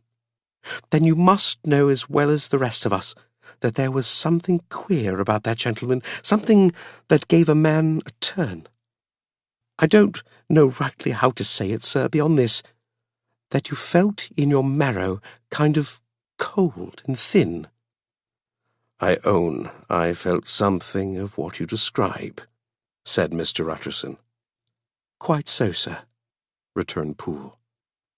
Well, when that masked thing, like a monkey, jumped from among the chemicals and whipped into the cabinet, it went down my spine like ice. Oh, I know it's not evidence, Mr. Utterson. I'm book-learned enough for that, but a man has his feelings, and I give you my Bible word, it was Mr. Hyde. Aye, said the lawyer. My fears incline to the same point. Evil, I fear, founded, evil was sure to come of that connection. Aye, truly, I believe you. I believe poor Harry is killed, and I believe his murderer, for what purpose God alone can tell, is still lurking in his victim's room. Well, let our name be Vengeance. Call Bradshaw. The footman came at this summons, very white and nervous. Put yourself together, Bradshaw, said the lawyer. This suspense, I know, is telling upon all of you, but it is now our intention to make an end of it. Poole here and I are going to force our way into the cabinet. If all is well, my shoulders are broad enough to bear the blame. Meanwhile, lest anything should really be amiss, or any malefactor seek to escape by the back, you and the boy must go round the corner with a pair of good sticks, and take your post at the laboratory door. We give you 10 minutes to get to your stations." As Bradshaw left, the lawyer looked at his watch. "And now, Poole, let us get to ours," he said, and taking the poker under his arm, led the way into the yard. The scud had banked over the moon, and it was now quite dark. The wind, which only broke in puffs and draughts into that deep well of building, tossed the light of the candle to and fro about their steps, until they came into the shelter of the theatre, where they sat down silently to wait.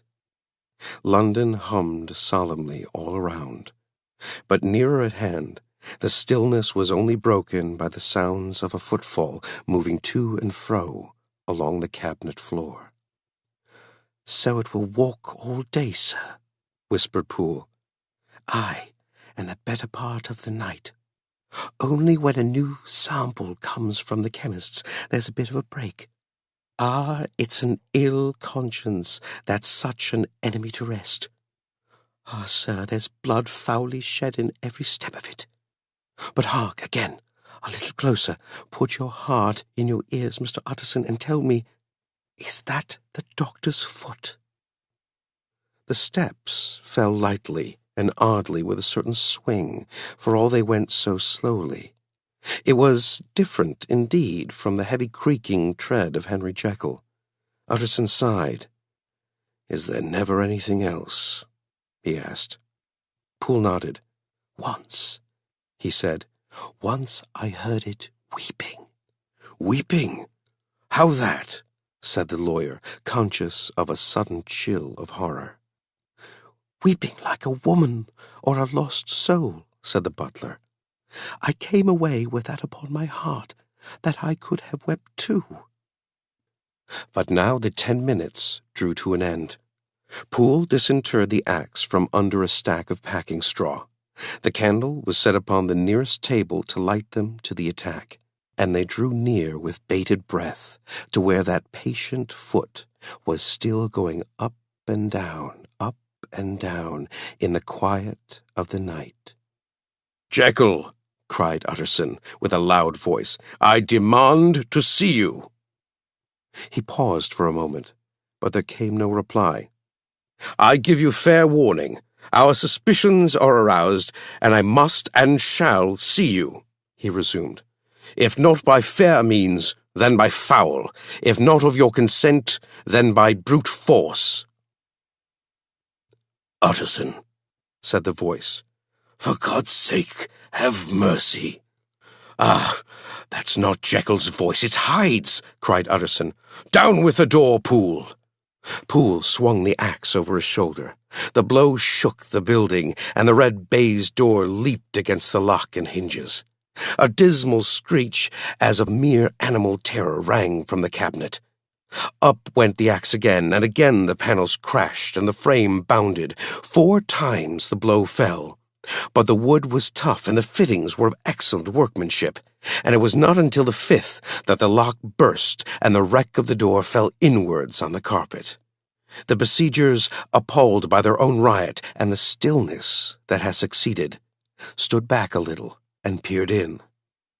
There lay the cabinet before their eyes, in the quiet lamplight, a good fire glowing and chattering on the hearth, the kettle singing its thin strain.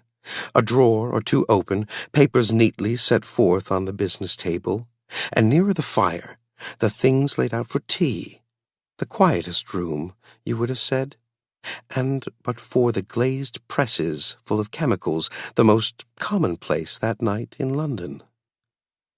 Right in the middle, there lay the body of a man sorely contorted and still twitching. They drew near on tiptoe, turned it on its back, and beheld the face of Edward Hyde. He was dressed in clothes far too large for him, clothes of the doctor's bigness. The cords of his face still moved with a semblance of life, but life was quite gone. and by the crushed vial in the hand and the strong smell of kernels that hung upon the air, Utterson knew that he was looking on the body of a self-destroyer. "We have come too late," he said sternly, "whether to save or punish. Hyde is gone to his account, and it only remains for us to find the body of your master." The far greater proportion of the building was occupied by the theater, which filled almost the whole ground story and was lighted from above, and by the cabinet, which formed an upper story at one end and looked upon the court. A corridor joined the theater to the door on the by-street, and with this the cabinet communicated separately by a second flight of stairs. There were besides a few dark closets and a spacious cellar. All these they now thoroughly examined. Each closet needed but a glance, for all were empty, and all, by the dust that fell from their doors, had stood long unopened. The cellar, indeed, was filled with crazy lumber, mostly dating from the times of the surgeon who was Jekyll's predecessor, but even as they opened the door, they were advertised of the uselessness of further search by the fall of a perfect mat of cobweb, which had for years sealed up the entrance. Nowhere was there any trace of Henry Jekyll, dead or alive. Poole stamped on the flags of the corridor. "He must be buried here," he said, hearkening to the sound. "Oh, he may have fled," said Utterson, and he turned to examine the door in the by-street. It was locked, and lying near by on the flags they found the key, already stained with rust. "This does not look like use," observed the lawyer. "Use?" echoed Poole. "Do you not see, sir, it is broken, much as if a man had stamped on it." "Aye," continued Utterson, "and the fractures, too, are rusty." The two men looked at each other with a scare. "This is beyond me, Poole," said the lawyer. "Let us go back to the cabinet." They mounted the stair in silence, and still with an occasional awe-struck glance at the dead body, proceeded more thoroughly to examine the contents of the cabinet. At one table there were traces of chemical work, various measured heaps of some white salt being laid on glass saucers, as though for an experiment in which the unhappy man had been prevented. "That is the same drug that I was always bringing him," said Poole. And even as he spoke, the kettle, with a startling noise, boiled over.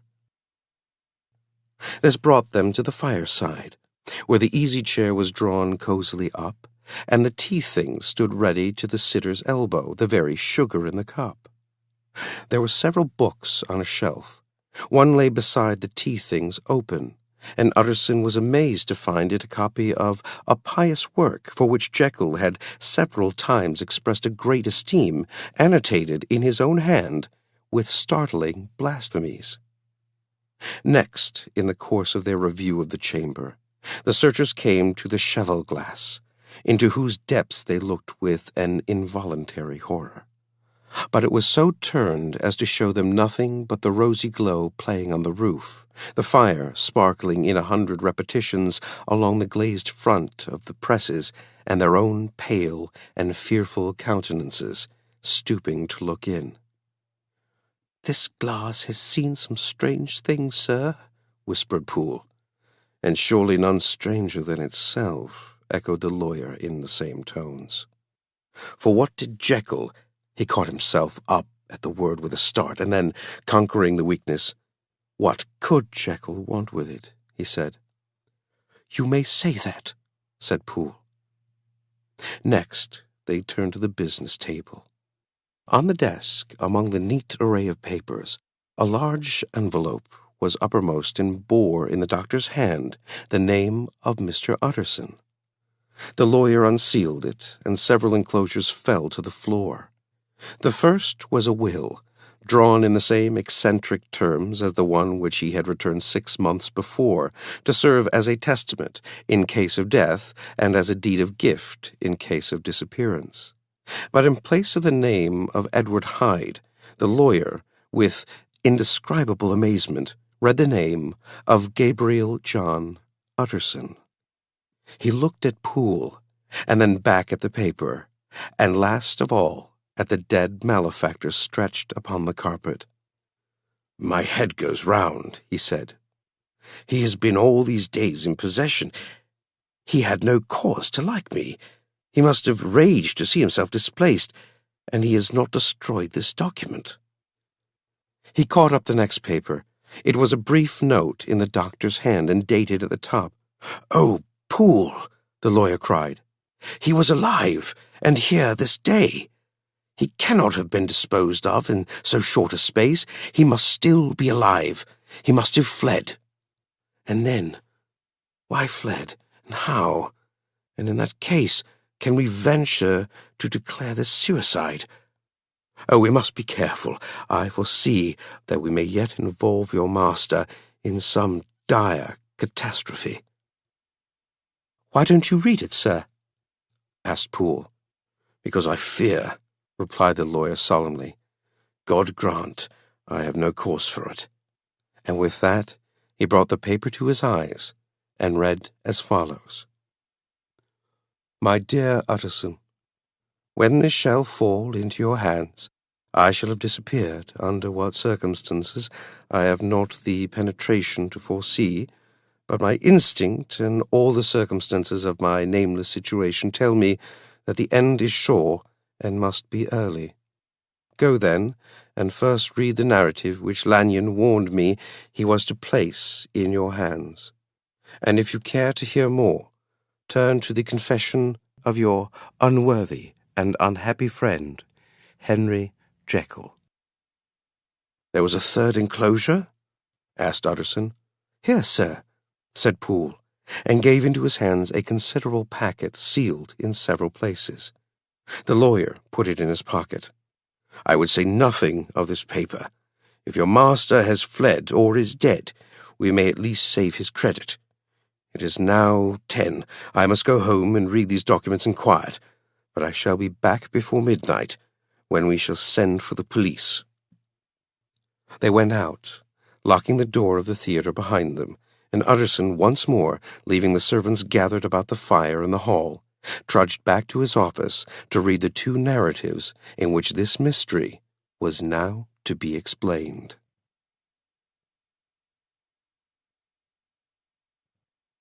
Dr. Lanyon's narrative.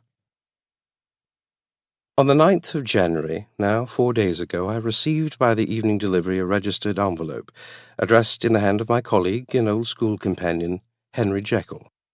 I was a good deal surprised by this, for we were by no means in the habit of correspondence. I had seen the man, dined with him, indeed, the night before, and I could imagine nothing in our intercourse that should justify formality of registration. The contents increased my wonder, for this is how the letter ran. 10th December, 18. Dear Lanyon, "You're one of my oldest friends, and although we may have differed at times on scientific questions, I cannot remember, at least on my side, any break in our affection. There was never a day when, if you had said to me, 'Jekyll, my life, my honour, my reason depend upon you,' I would not have sacrificed my left hand to help you. Lanyon, my life, my honour, my reason are all at your mercy. If you fail me tonight, I am lost. You might suppose, after this preface, that I'm going to ask you for something dishonourable to grant. Judge for yourself. I want you to postpone all other engagements for tonight. Even if you were summoned to the bedside of an emperor, to take a cab unless your carriage should be actually at the door, and with this letter in your hand for consultation, to drive straight to my house. Poole, my butler, has his orders. You will find him waiting your arrival with a locksmith. The door of my cabinet is then to be forced, and you are to go in alone, to open the glazed press, letter E, on the left hand, breaking the lock if it be shut, and to draw out, with all its contents as they stand, the fourth drawer from the top, or, which is the same thing, the third from the bottom. In my extreme distress of mind, I have a morbid fear of misdirecting you. But even if I am in error, You may know the right drawer by its contents: some powders, a vial, and a paper book. This drawer I beg of you to carry back with you to Cavendish Square, exactly as it stands. That is the first part of the service. Now for the second. You should be back, if you set out at once on the receipt of this, long before midnight. But I will leave you that amount of margin, not only in the fear of one of those obstacles that can neither be prevented nor foreseen, but because an hour when your servants are in bed is to be preferred for what will then remain to do. At midnight, then, I have to ask you to be alone in your consulting room, to admit with your own hand into the house a man who will present himself in my name, and to place in his hands the drawer that you will have brought with you from my cabinet. Then you will have played your part and earned my gratitude completely. 5 minutes afterwards, if you insist upon an explanation, you will have understood that these arrangements are of capital importance, and that by the neglect of one of them, fantastic as they must appear, you might have charged your conscience with my death, or the shipwreck of my reason. Confident as I am that you will not trifle with this appeal, my heart sinks and my hand trembles at the bare thought of such a possibility. Think of me at this hour, in a strange place, labouring under a blackness of distress that no fancy can exaggerate, and yet well aware that if you will but punctually serve me, my troubles will roll away like a story that is told. Serve me, my dear Lanyon, and save your friend, H.J. P.S. I had already sealed this up when a fresh terror struck upon my soul. It is possible that the post office may fail me, and this letter not come into your hands until tomorrow morning. In that case, dear Lanyon, do my errand when it shall be most convenient for you in the course of the day, and once more expect my messenger at midnight. It may then already be too late, and if that night passes without event, you will know that you have seen the last of Henry Jekyll. Upon the reading of this letter, I made sure my colleague was insane. But till that I was proved beyond the possibility of doubt, I felt bound to do as he requested. The less I understood of this farrago, the less I was in a position to judge of its importance, and an appeal so worded could not be set aside without a grave responsibility. I rose accordingly from table, got into a hansom, and drove straight to Jekyll's house. The butler was awaiting my arrival. He had received by the same post as mine a registered letter of instruction, and had sent at once for a locksmith and a carpenter. The tradesmen came while we were yet speaking, and we moved in a body to old Denman's Surgical Theatre, from which, as you are doubtless aware, Jekyll's private cabinet is most conveniently entered. The door was very strong, the lock excellent. The carpenter avowed he would have great trouble and have to do much damage if force were to be used, and the locksmith was near despair. But this last was a handy fellow, and after 2 hours' work the door stood open. The press marked E was unlocked, and I took out the drawer, had it filled up with straw and tied in a sheet, and returned with it to Cavendish Square. Here I proceeded to examine its contents. The powders were neatly enough made up, but not with the nicety of the dispensing chemist, so that it was plain they were of Jekyll's private manufacture. And when I opened one of the wrappers, I found what seemed to me a simple crystalline salt of a white colour. The vial, to which I next turned my attention, might have been about half full of a blood-red liquor, which was highly pungent to the sense of smell, and seemed to me to contain phosphorus and some volatile ether. At the other ingredients I could make no guess. The book was an ordinary version book, and contained little but a series of dates. These covered a period of many years, but I observed that the entries ceased nearly a year ago, and quite abruptly. Here and there a brief remark was appended to a date, usually no more than a single word, double, occurring perhaps 6 times in a total of several hundred entries, and once very early in the list, and followed by several marks of exclamation, total failure. All this, though it whetted my curiosity, told me little that was definite. Here were a vial of some salt and the record of a series of experiments that had led, like too many of Jekyll's investigations, to no end of practical usefulness. How could the presence of these articles in my house affect either the honour, the sanity, or the life of my flighty colleague? If his messenger could go to one place, why could he not go to another? And even granting some impediment, why was this gentleman to be received by me in secret? The more I reflected, the more convinced I grew that I was dealing with a case of cerebral disease, and though I dismissed my servants to bed, I loaded an old revolver, that I might be found in some posture of self-defence. 12 o'clock had scarce rung out over London ere the knocker sounded very gently on the door. I went myself at the summons, and found a small man crouching against the pillars of the portico. "Are you come from Dr. Jekyll?" I asked. He told me yes, by a constrained gesture, and when I had bidden him enter, he did not obey me without a searching backward glance into the darkness of the square. There was a policeman not far off, advancing with his bull's eye open, and at the sight I thought my visitor started and made greater haste. These particulars struck me, I confess, disagreeably, and as I followed him into the bright light of the consulting room, I kept my hand ready on my weapon. Here, at last, I had a chance of clearly seeing him. I had never set eyes on him before, so much was certain. He was small, as I have said. I was struck besides with the shocking expression of his face, with his remarkable combination of great muscular activity and great apparent debility of constitution, and, last but not least, with the odd subjective disturbance caused by his neighbourhood. This bore some resemblance to incipient rigour, and was accompanied by a marked sinking of the pulse. At the time, I set it down to some idiosyncratic personal distaste, and merely wondered at the acuteness of the symptoms, but I have since had reason to believe the cause to lie much deeper in the nature of man, and to turn on some nobler hinge than the principle of hatred. This person, who had thus, from the first moment of his entrance, struck in me what I can only describe as a disgustful curiosity, was dressed in a fashion that would have made an ordinary person laughable.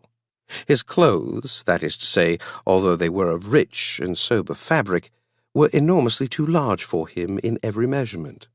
The trousers, hanging on his legs and rolled up to keep them from the ground, the waist of the coat below his haunches, and the collar sprawling wide upon his shoulders. Strange to relate, this ludicrous accoutrement was far from moving me to laughter. Rather, as there was something abnormal and misbegotten in the very essence of the creature that now faced me, something seizing, surprising, and revolting, this fresh disparity seemed but to fit in with and to reinforce it, so that to my interest in the man's nature and character there was added a curiosity as to his origin, his life, his fortune, and status in the world. These observations, though they have taken so great a space to be set down in, were yet the work of a few seconds. My visitor was, indeed, on fire with sombre excitement. "Have you got it?" he cried. "Have you got it?" And so lively was his impatience that he even laid his hand upon my arm and sought to shake me. I put him back, conscious at the touch of a certain icy pang along my blood.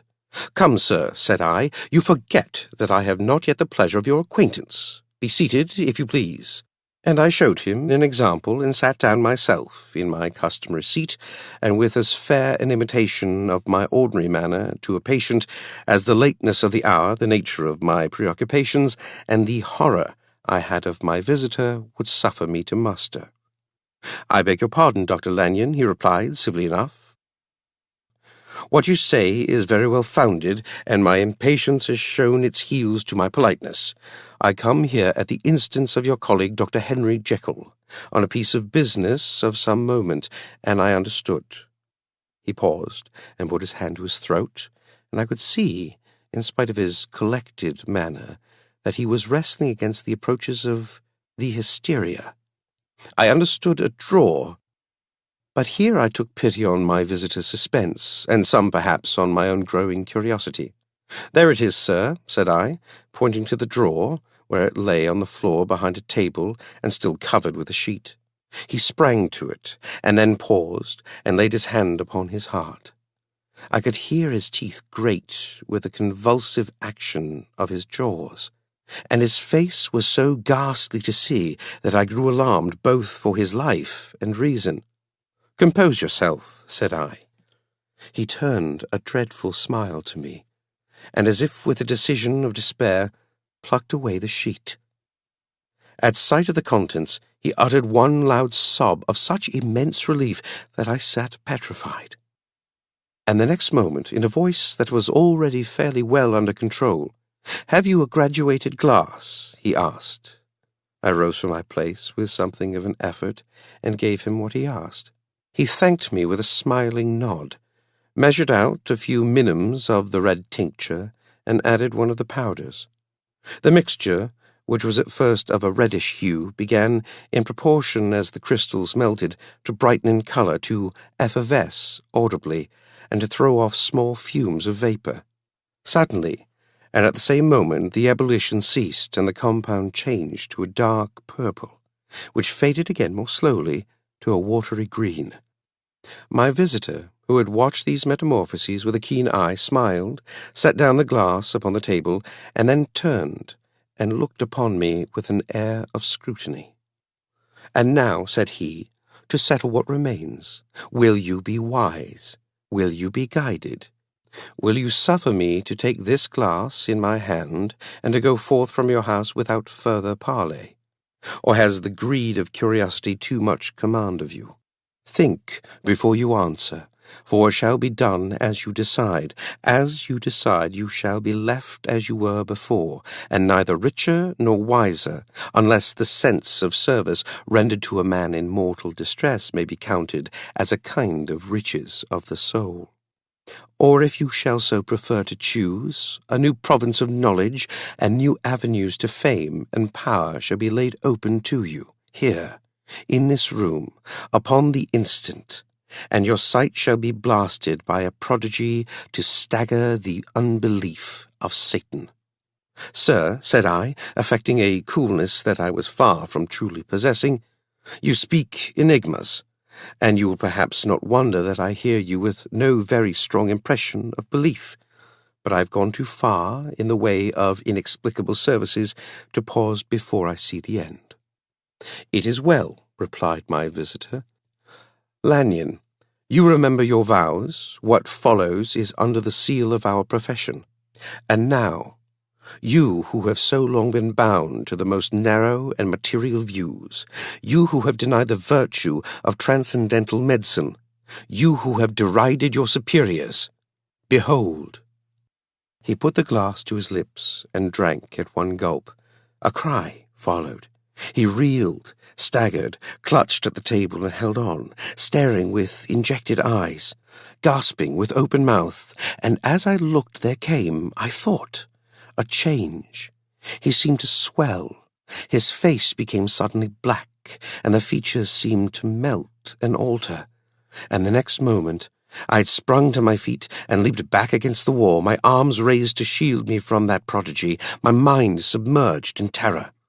"Oh God!" I screamed, and "Oh God!" again and again, for there before my eyes, pale and shaken and half fainting, and groping before him with his hands like a man restored from death, there stood Henry Jekyll. What he told me in the next hour I cannot bring my mind to set on paper. I saw what I saw, I heard what I heard, and my soul sickened at it. And yet now, when that sight has faded from my eyes, I ask myself if I believe it, and I cannot answer. My life is shaken to its roots, sleep has left me. The deadliest terror sits by me at all hours of the day and night, and I feel that my days are numbered, and that I must die, and yet I shall die incredulous. As for the moral turpitude that man unveiled to me, even with tears of penitence, I cannot, even in memory, dwell on it without a start of horror. I will say but one thing, Utterson, and that, if you can bring your mind to credit it, will be more than enough. The creature who crept into my house that night was, on Jekyll's own confession, known by the name of Hyde and hunted for in every corner of the land as the murderer of Carew. Hasty Lanyon.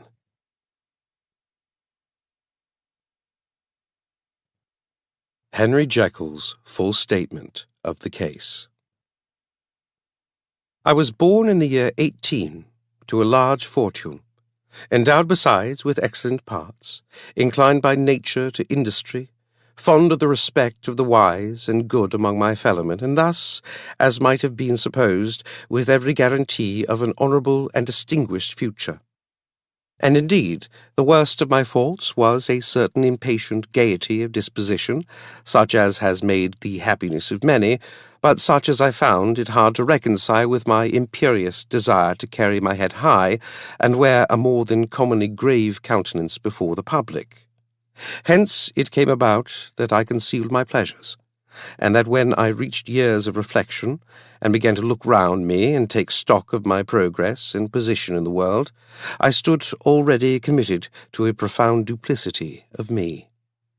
Many a man would have even blazoned such irregularities as I was guilty of, but from the high views that I had set before me, I regarded and hid them with an almost morbid sense of shame. It was thus rather the exacting nature of my aspirations than any particular degradation in my faults that made me what I was, and, with even a deeper trench than in the majority of men, severed in me those provinces of good and ill which divide and compound man's dual nature. In this case, I was driven to reflect deeply and inveterately on that hard law of life, which lies at the root of religion and is one of the most plentiful springs of distress. Though so profound a double-dealer, I was in no sense a hypocrite. Both sides of me were in dead earnest. I was no more myself when I laid aside restraint and plunged in shame than when I laboured in the eye of the day at the furtherance of knowledge or in the relief of sorrow and suffering. And it chanced that the direction of my scientific studies, which led wholly toward the mystic and the transcendental, reacted and shed a strong light on this consciousness of the perennial war among my members. With every day, and from both sides of my intelligence, the moral and the intellectual, I thus drew steadily nearer to that truth, by whose partial discovery I have been doomed to such a dreadful shipwreck, that man is not truly one, but truly two. I say two, because the state of my own knowledge does not pass beyond that point. Others will follow, others will outstrip me on the same lines, and I hazard the guess that man will be ultimately known for a mere polity of multifarious, incongruous, and independent denizens. I, for my part, from the nature of my life, advanced infallibly in one direction and in one direction only. It was on the moral side, and in my own person, that I learned to recognize the thorough and primitive duality of man. I saw that, of the two natures that contended in the field of my consciousness, even if I could rightly be said to be either, it was only because I was radically both, and from an early date, even before the course of my scientific discoveries had begun to suggest the most naked possibility of such a miracle, I had learned to dwell with pleasure, as a beloved daydream, on the thought of the separation of these elements. If each, I told myself, could be housed in separate identities, life would be relieved of all that was unbearable. The unjust might go his way, delivered from the aspirations and remorse of his more upright twin, and the just could walk steadfastly and securely on his upward path, doing the good things in which he found his pleasure, and no longer exposed to disgrace and penitence by the hands of this extraneous evil. It was the curse of mankind that these incongruous faggots were thus bound together. that in the agonized womb of consciousness these polar twins should be continuously struggling. How, then, were they dissociated? I was so far in my reflections when, as I have said, a sidelight began to shine upon the subject from the laboratory table. I began to perceive more deeply than it has ever yet been stated the trembling immateriality, the mist-like transience of this seemingly so solid body in which we walk attired. Certain agents I found to have the power to shake and pluck back that fleshly vestment, even as a wind might toss the curtains of a pavilion. For two good reasons, I will not enter deeply into this scientific branch of my confession. First, because I have been made to learn that the doom and burden of our life is bound forever on man's shoulders, and when the attempt is made to cast it off, but returns upon us with more unfamiliar and more awful pressure. Second, because, as my narrative will make, alas, too evident, my discoveries were incomplete. Enough, then, that I not only recognized my natural body from the mere aura and effulgence of certain of the powers that made up my spirit, but managed to compound a drug by which these powers should be dethroned from their supremacy, and a second form and countenance substituted, none the less natural to me because they were the expression and bore the stamp of lower elements in my soul. I hesitated long before I put this theory to the test of practice.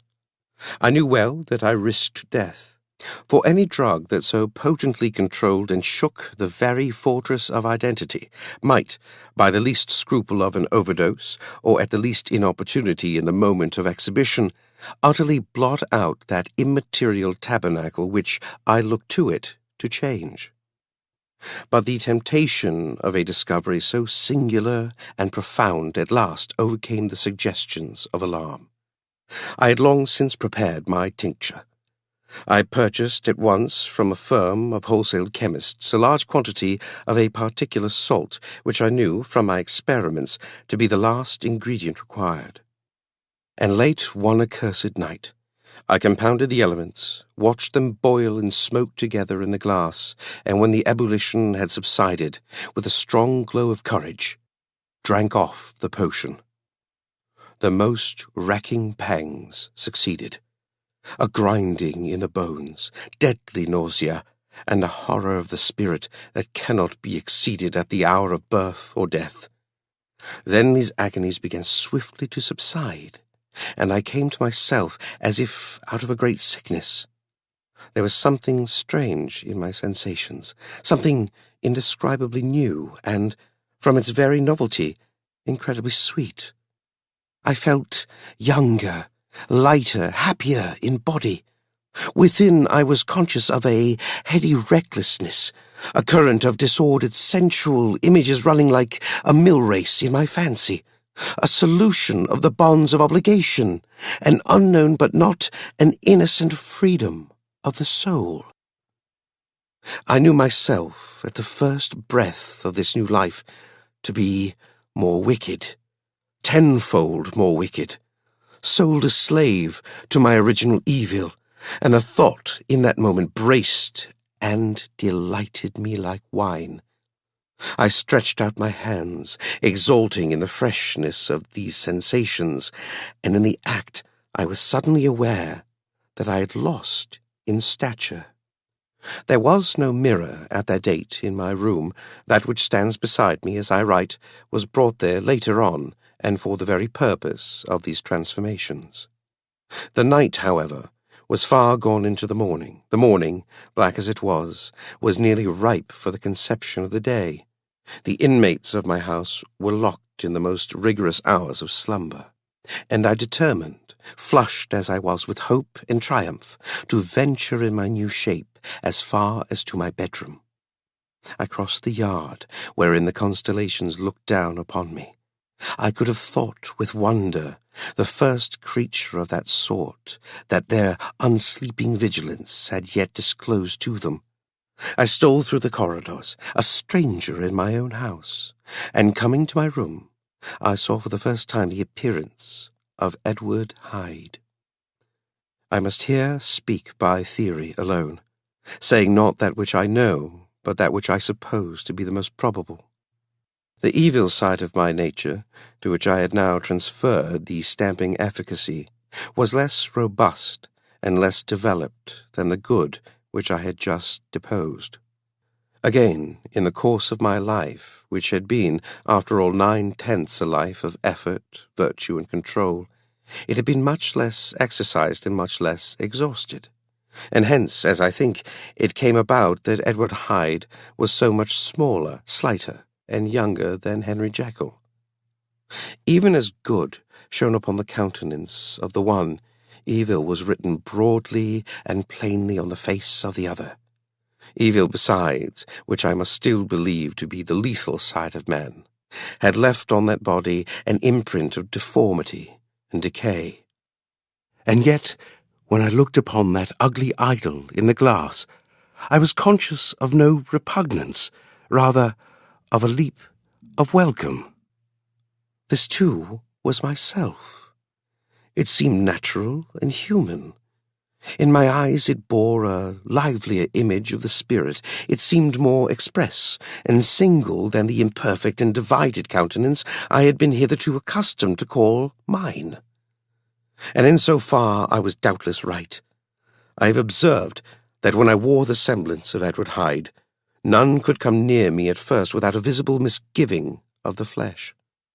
This, as I take it, was because all human beings, as we meet them, are commingled out of good and evil, and Edward Hyde, alone in the ranks of mankind, was pure evil.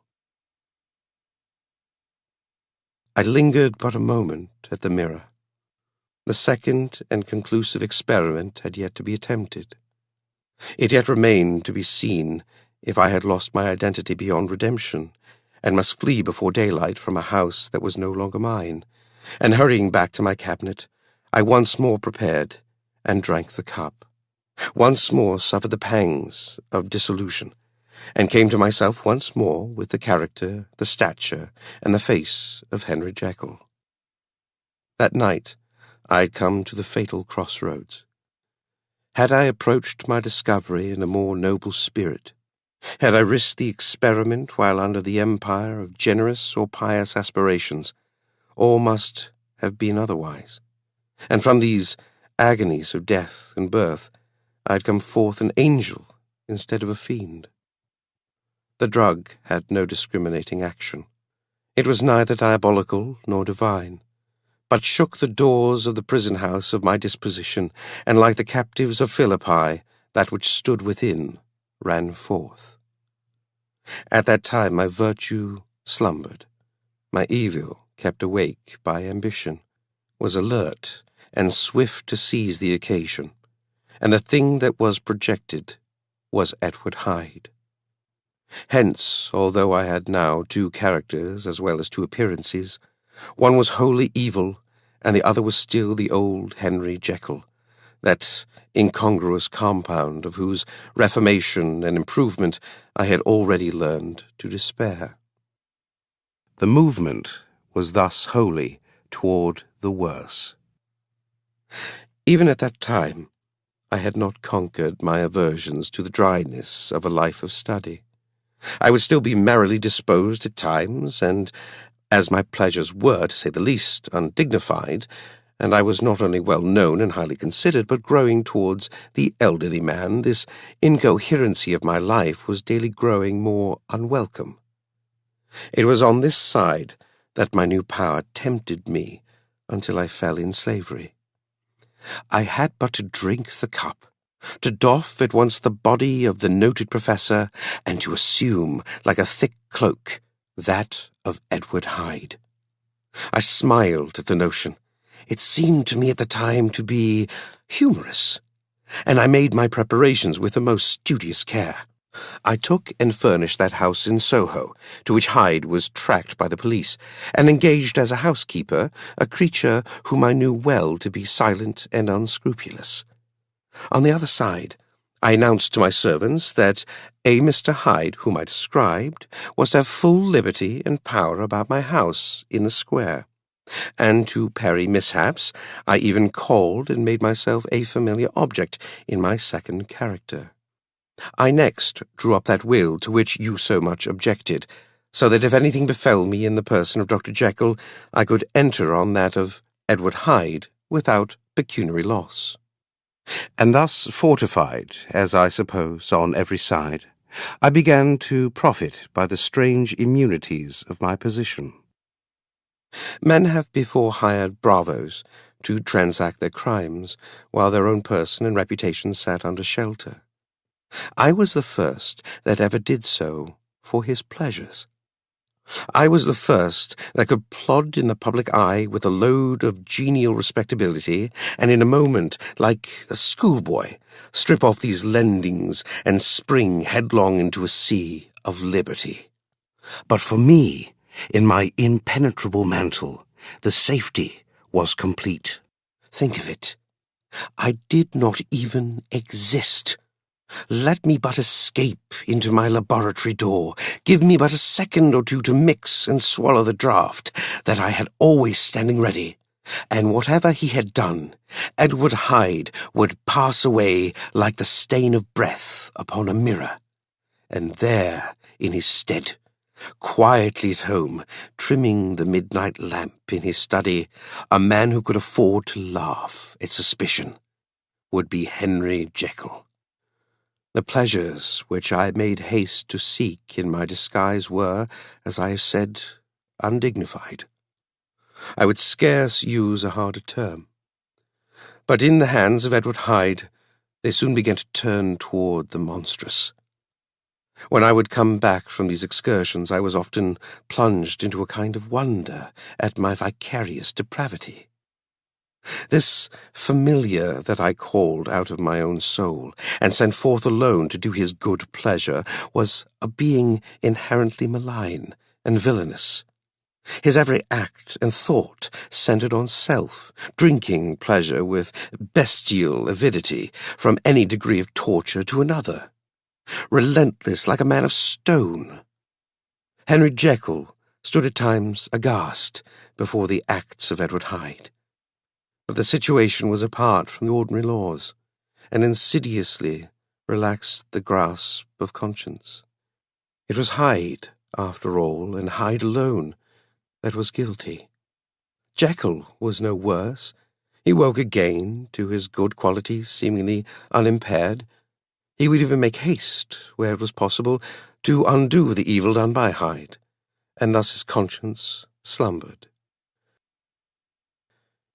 Into the details of the infamy at which I thus connived, for even now I can scarce grant that I committed it, I have no design of entering. I mean but to point out the warnings and the successive steps with which my chastisement approached. I met with one accident which, as it brought on no consequence, I shall no more than mention. An act of cruelty to a child aroused against me the anger of a passer-by, whom I recognized the other day in the person of your kinsman. The doctor and the child's family joined him. There were moments when I feared for my life, and at last, in order to pacify their too just resentment, Edward Hyde had to bring them to the door, and pay them in a cheque drawn in the name of Henry Jekyll. But this danger was easily eliminated from the future by opening an account at another bank in the name of Edward Hyde himself, and when, by sloping my own hand backward, I had supplied my double with a signature, I thought I sat beyond the reach of fate. Some 2 months before the murder of Sir Danvers, I had been out for one of my adventures, had returned at a late hour, and woke the next day in bed with somewhat odd sensations. It was in vain I looked about me, in vain I saw the decent furniture and the tall proportions of my room in the square, in vain that I recognized the pattern of the bed curtains and the design of the mahogany frame. Something still kept insisting that I was not where I was, that I had not wakened where I seemed to be, but in the little room in Soho, where I was accustomed to sleep in the body of Edward Hyde. I smiled to myself, and in my psychological way began lazily to inquire into the elements of this illusion, occasionally, even as I did so, dropping back into a comfortable morning doze. I was still so engaged when, in one of my more wakeful moments, my eyes fell upon my hand. Now the hand of Henry Jekyll, as you have often remarked, was professional in shape and size. It was large, firm, white, and comely. But the hand which I now saw, clearly enough, in the yellow light of a mid-London morning, lying half shut on the bedclothes, was lean, cordial, knuckly, of a dusky pallor and thickly shaded with a swart growth of hair. It was the hand of Edward Hyde. I must have stared upon it for near half a minute, sunk as I was in the mere stupidity of wonder, before terror woke up in my breast as sudden and startling as the crash of cymbals, and bounding from my bed, I rushed to the mirror. At the sight that met my eyes, my blood was changed into something exquisitely thin and icy. Yes, I had gone to bed, Henry Jekyll. I had awakened Edward Hyde. How was this to be explained, I asked myself, and then, with another bound of terror, how was it to be remedied? It was well on in the morning. The servants were up. All my drugs were in the cabinet. A long journey down 2 pairs of stairs, through the back passage, across the open court, and through the anatomical theatre, from where I was then standing horror-struck. It might indeed be possible to cover my face, but of what use was that, when I was unable to conceal the alteration in my stature? And then, with an overpowering sweetness of relief, it came back upon my mind that the servants were already used to the coming and going of my second self. I had soon dressed, as well as I was able in clothes of my own size, had soon passed through the house where Bradshaw stared and drew back at seeing Mr. Hyde at such an hour and in such strange array, and 10 minutes later Dr. Jekyll had returned to his own shape and was sitting down with a darkened brow to make a feint of breakfasting. Small indeed was my appetite. This inexplicable incident, this reversal of my previous experience, seemed like the Babylonian finger on the wall to be spelling out the letters of my judgment, and I began to reflect more seriously than ever before on the issues and possibilities of my double existence. That part of me, which I had the power of projecting, had lately been much exercised and nourished. It had seemed to me of late as though the body of Edward Hyde had grown in stature, as though, when I wore that form, I were conscious of a more generous tide of blood, and I began to spy a danger that, if this were much prolonged, the balance of my nature might be permanently overthrown, the power of voluntary change be forfeited, and the character of Edward Hyde become irrevocably mine. The power of the drug had not always been equally displayed. Once, very early in my career, it had totally failed me. Since then I had been obliged on more than one occasion to double, and once, with infinite risk of death, to treble the amount, and these rare uncertainties had cast hitherto the sole shadow on my contentment. Now, however, and in the light of that morning's accident, I was led to remark that whereas, in the beginning, the difficulty had been to throw off the body of Jekyll, it had of late gradually but decidedly transferred itself to the other side. All things therefore seemed to point to this, that I was slowly losing hold of my original and better self, and becoming slowly incorporated with my second and worse. Between these two, I now felt I had to choose. My two natures had memory in common, but all other faculties were most unequally shared between them. Jekyll, who was composite, now with the most sensitive apprehensions, now with a greedy gusto, projected and shared in the pleasures and adventures of Hyde. But Hyde, was indifferent to Jekyll, but remembered him as the mountain bandit remembers the cavern in which he conceals himself from pursuit. Jekyll had more than a father's interest. Hyde had more than a son's indifference. To cast in my lot with Jekyll was to die to those appetites to which I had long secretly indulged, and had of late begun to pamper. To cast in with Hyde was to die 1,000 interests and aspirations, and to become, at a blow and forever, despised and friendless. The bargain might appear unequal, but there was still another consideration in the scales. For while Jekyll would suffer smartingly in the fires of abstinence, Hyde would be not even conscious of all that he had lost. Strange as my circumstances were, the terms of this debate are as old and commonplace as man. Much the same inducements and alarms cast the die for any tempted and trembling sinner, and it fell out with me, as it falls out with so vast a majority of my fellows, that I chose the better part, and was found wanting in the strength to keep to it.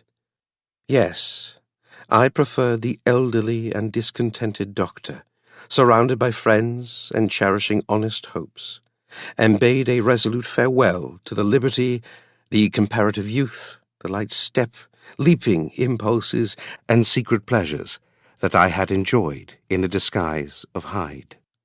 I made this choice, perhaps with some unconscious reservation, for I neither gave up the house in Soho, nor destroyed the clothes of Edward Hyde, which still lay ready in my cabinet. For 2 months, however, I was true to my determination. For 2 months I led a life of such severity as I had never before attained to, and enjoyed the compensation of an approving conscience. But time began at last to obliterate the freshness of my alarm. The praises of conscience began to grow into a thing of course. I began to be tortured with throes and longings, as of Hyde struggling after freedom. And at last, in an hour of moral weakness, I once again compounded and swallowed the transforming draught. I do not suppose that, when a drunkard reasons with himself upon his vice, he is once out of 500 times affected by the dangers that he runs through his brutish physical insensibility. Neither had I, long as I had considered my position, made enough allowance for the complete moral insensibility and insensate readiness to evil, which were the leading characters of Edward Hyde. Yet it was by these that I was punished. My devil had been long caged. He came out roaring. I was conscious, even when I took the draught, of a more unbridled, a more furious propensity to ill. It must have been this, I suppose, that stirred in my soul that tempest of impatience with which I listened to the civilities of my unhappy victim. I declare, at least before God, no man morally sane could have been guilty of that crime upon so pitiful a provocation, and that I struck in no more reasonable spirit than that in which a sick child may break a plaything.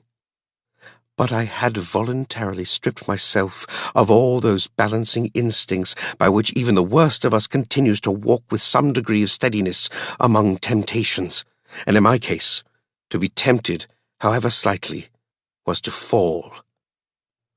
Instantly, the spirit of hell awoke in me and raged. With a transport of glee, I mauled the unresisting body, tasting delight from every blow, and it was not till weariness had begun to succeed that I was suddenly, in the top fit of my delirium, struck through the heart by a cold thrill of terror. A mist dispersed. I saw my life to be forfeit, and fled from the scene of these excesses, at once glorying and trembling, my lust of evil gratified and stimulated, my love of life screwed to the topmost peg.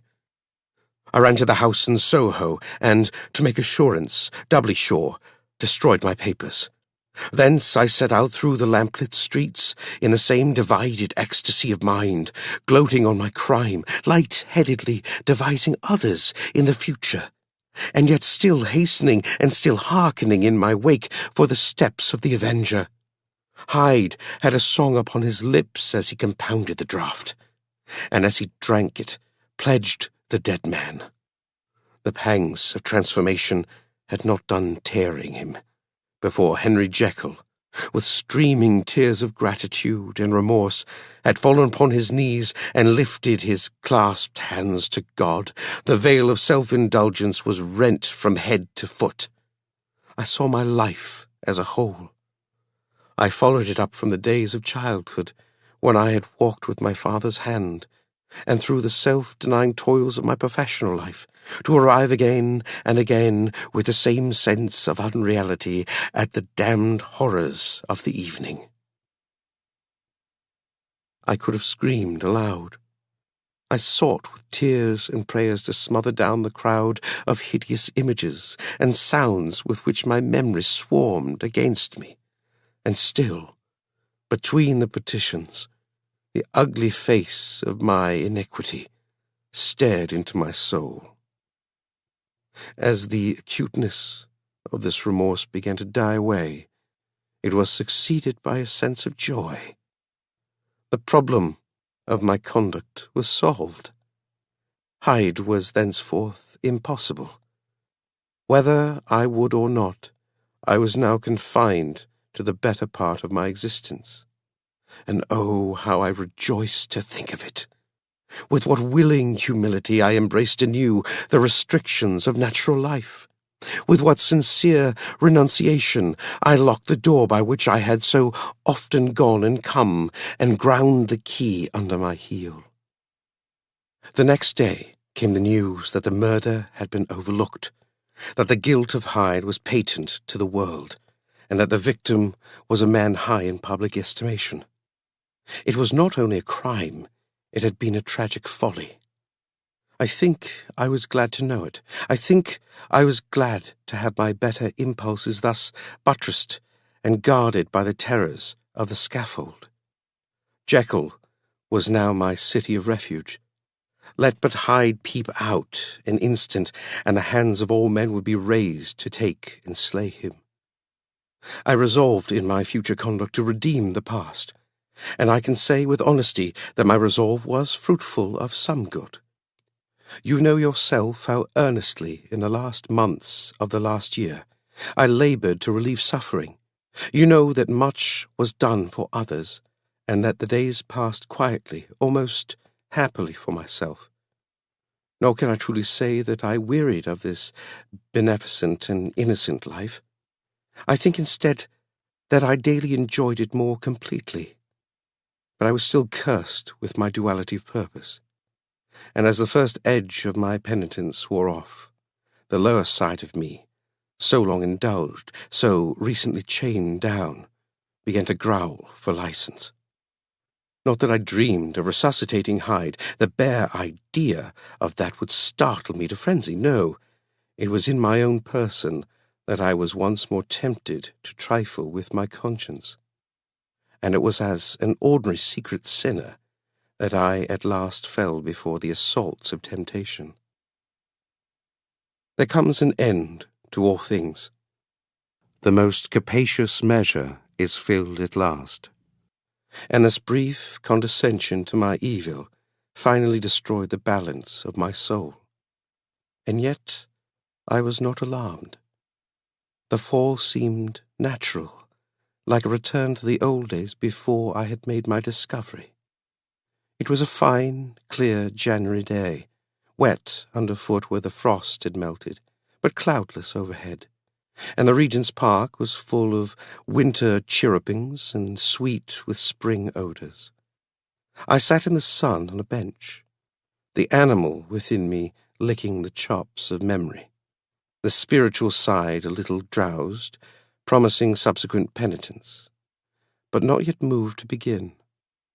After all, I reflected, I was like my neighbours, and then I smiled, comparing myself with other men, comparing my active goodwill with the lazy cruelty of their neglect. And at that very moment of that vainglorious thought, a qualm came over me, a horrid nausea, and the most deadly shuddering. These passed away and left me faint, and then, as in its turn, faintness subsided, I began to be aware of a change in the temper of my thoughts, a greater boldness, a contempt of danger, a solution of the bonds of obligation. I looked down. My clothes hung formlessly on my shrunken limbs. The hand that lay on my knee was corded and hairy. I was once more Edward Hyde. A moment before I had been safe of all men's respect, wealthy, beloved, the cloth laying for me in the dining-room at home, and now I was the common quarry of mankind, hunted, houseless, unknown murderer, thrall to the gallows. My reason wavered, but it did not fail me utterly.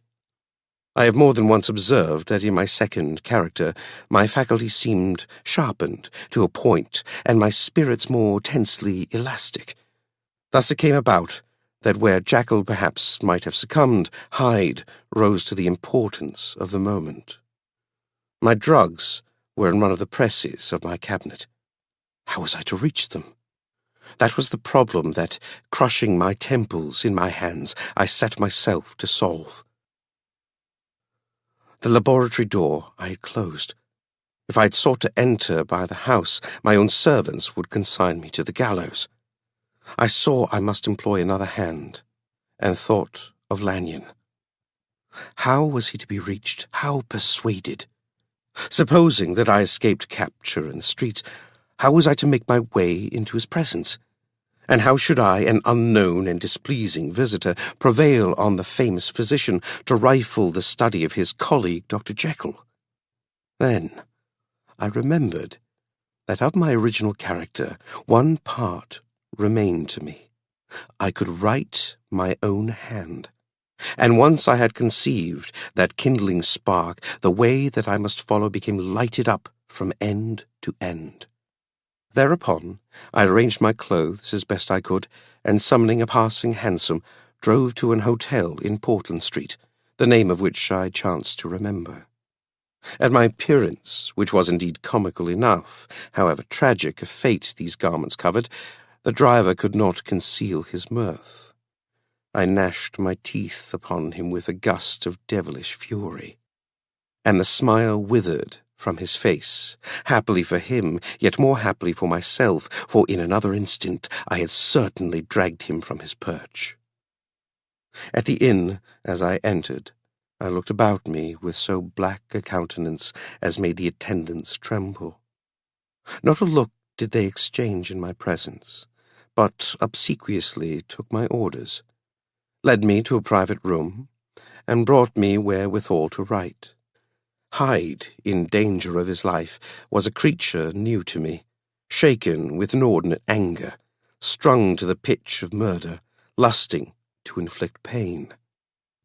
Yet the creature was astute, mastered his fury with a great effort of the will, composed his two important letters, one to Lanyon and one to Poole, and that he might receive actual evidence of their being posted, sent them out with directions that they should be registered.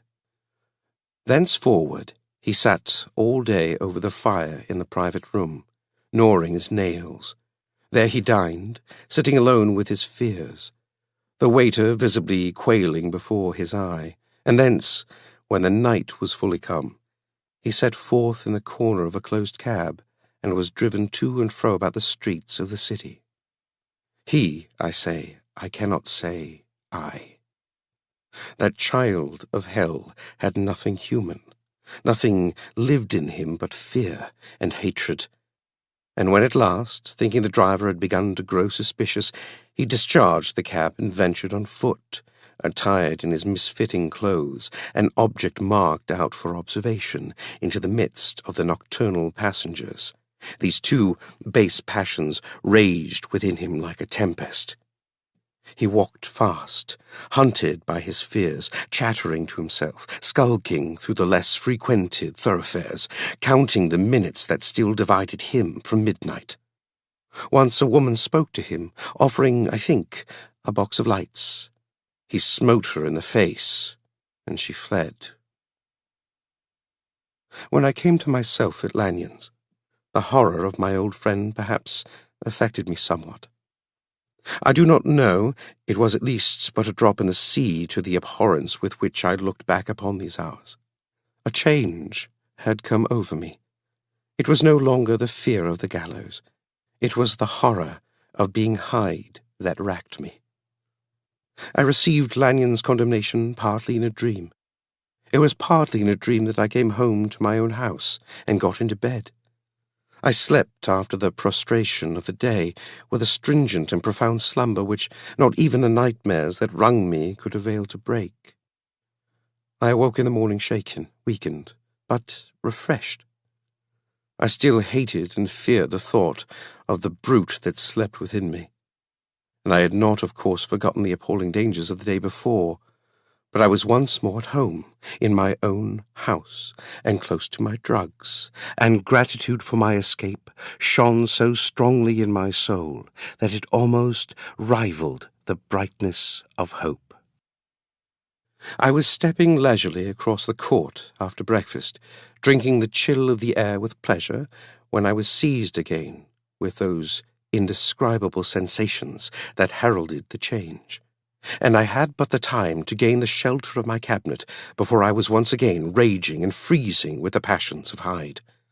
It took on this occasion a double dose to recall me to myself, and alas, 6 hours after, as I sat looking sadly in the fire, the pangs returned, and the drug had to be re-administered. In short, from that day forth, it seemed only by a great effort as of gymnastics, and only under the immediate stimulation of the drug, that I was able to wear the countenance of Jekyll. At all hours of the day and night, I would be taken with a premonitory shudder. Above all, if I slept, or even dozed for a moment in my chair, it was always as Hyde that I awakened. Under the strain of this continually impending doom, and by the sleeplessness to which I now condemned myself, even beyond what I had thought possible to man, I became, in my own person, a creature eaten up and emptied by fever, languidly weak both in body and mind, and solely occupied by one thought, the horror of my other self.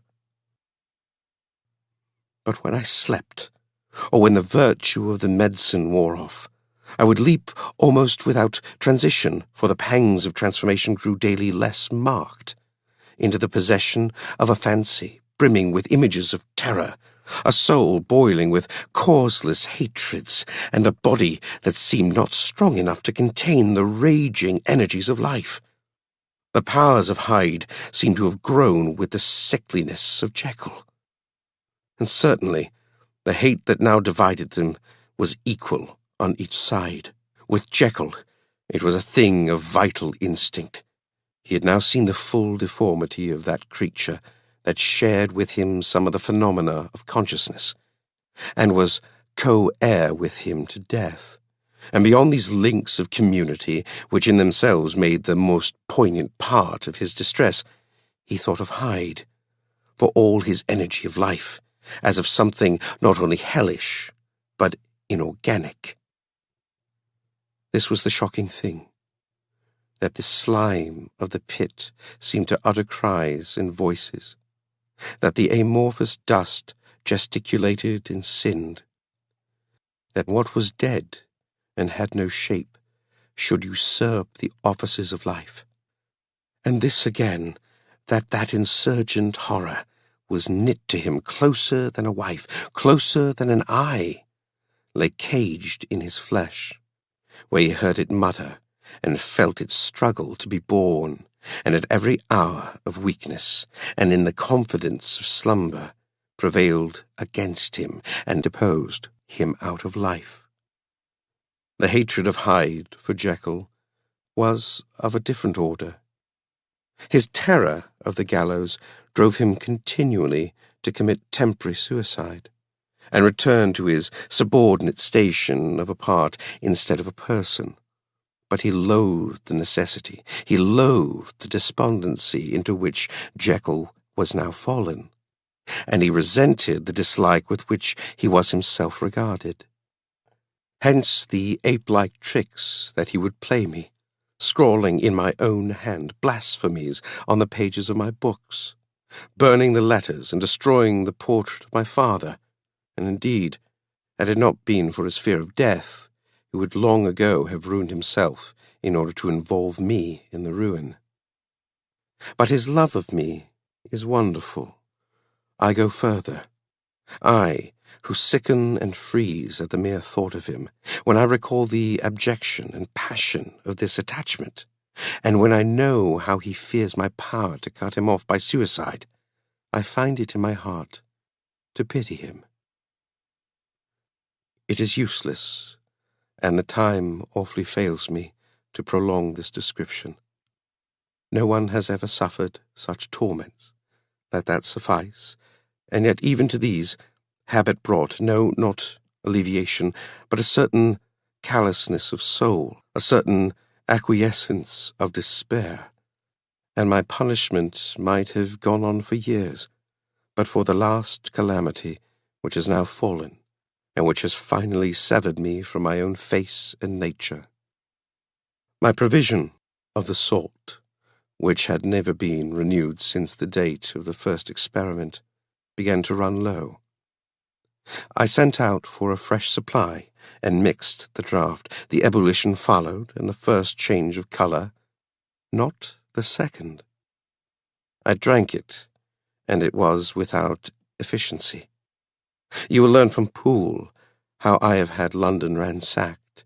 It was in vain, and I am now persuaded that my first supply was impure, and that it was that unknown impurity which lent efficacy to the draught.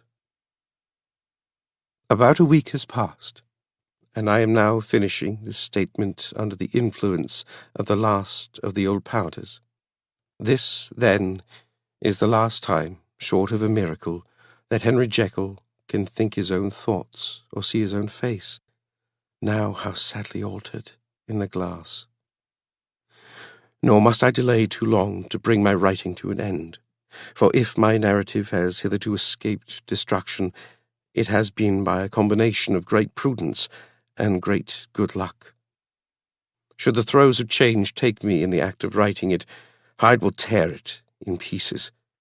But if some time shall have elapsed after I have laid it by, his wonderful selfishness and circumscription to the moment will probably save it once again from the action of his ape-like spite. And indeed, the doom that is closing on us both has already changed and crushed him. Half an hour from now, when I shall again and forever renew that hated personality, I know how I shall sit shuddering and weeping in my chair, or continue with the most strained and fear-struck ecstasy of listening to pace up and down this room, my last earthly refuge, and give ear to every sound of menace. Will Hyde die upon the scaffold, or will he find courage to release himself at the last moment? God knows. I am careless. This is my true hour of death, and what is to follow concerns another than myself. Here, then, as I lay down the pen and proceed to seal up my confession, I bring the life of that unhappy Henry Jekyll to an end.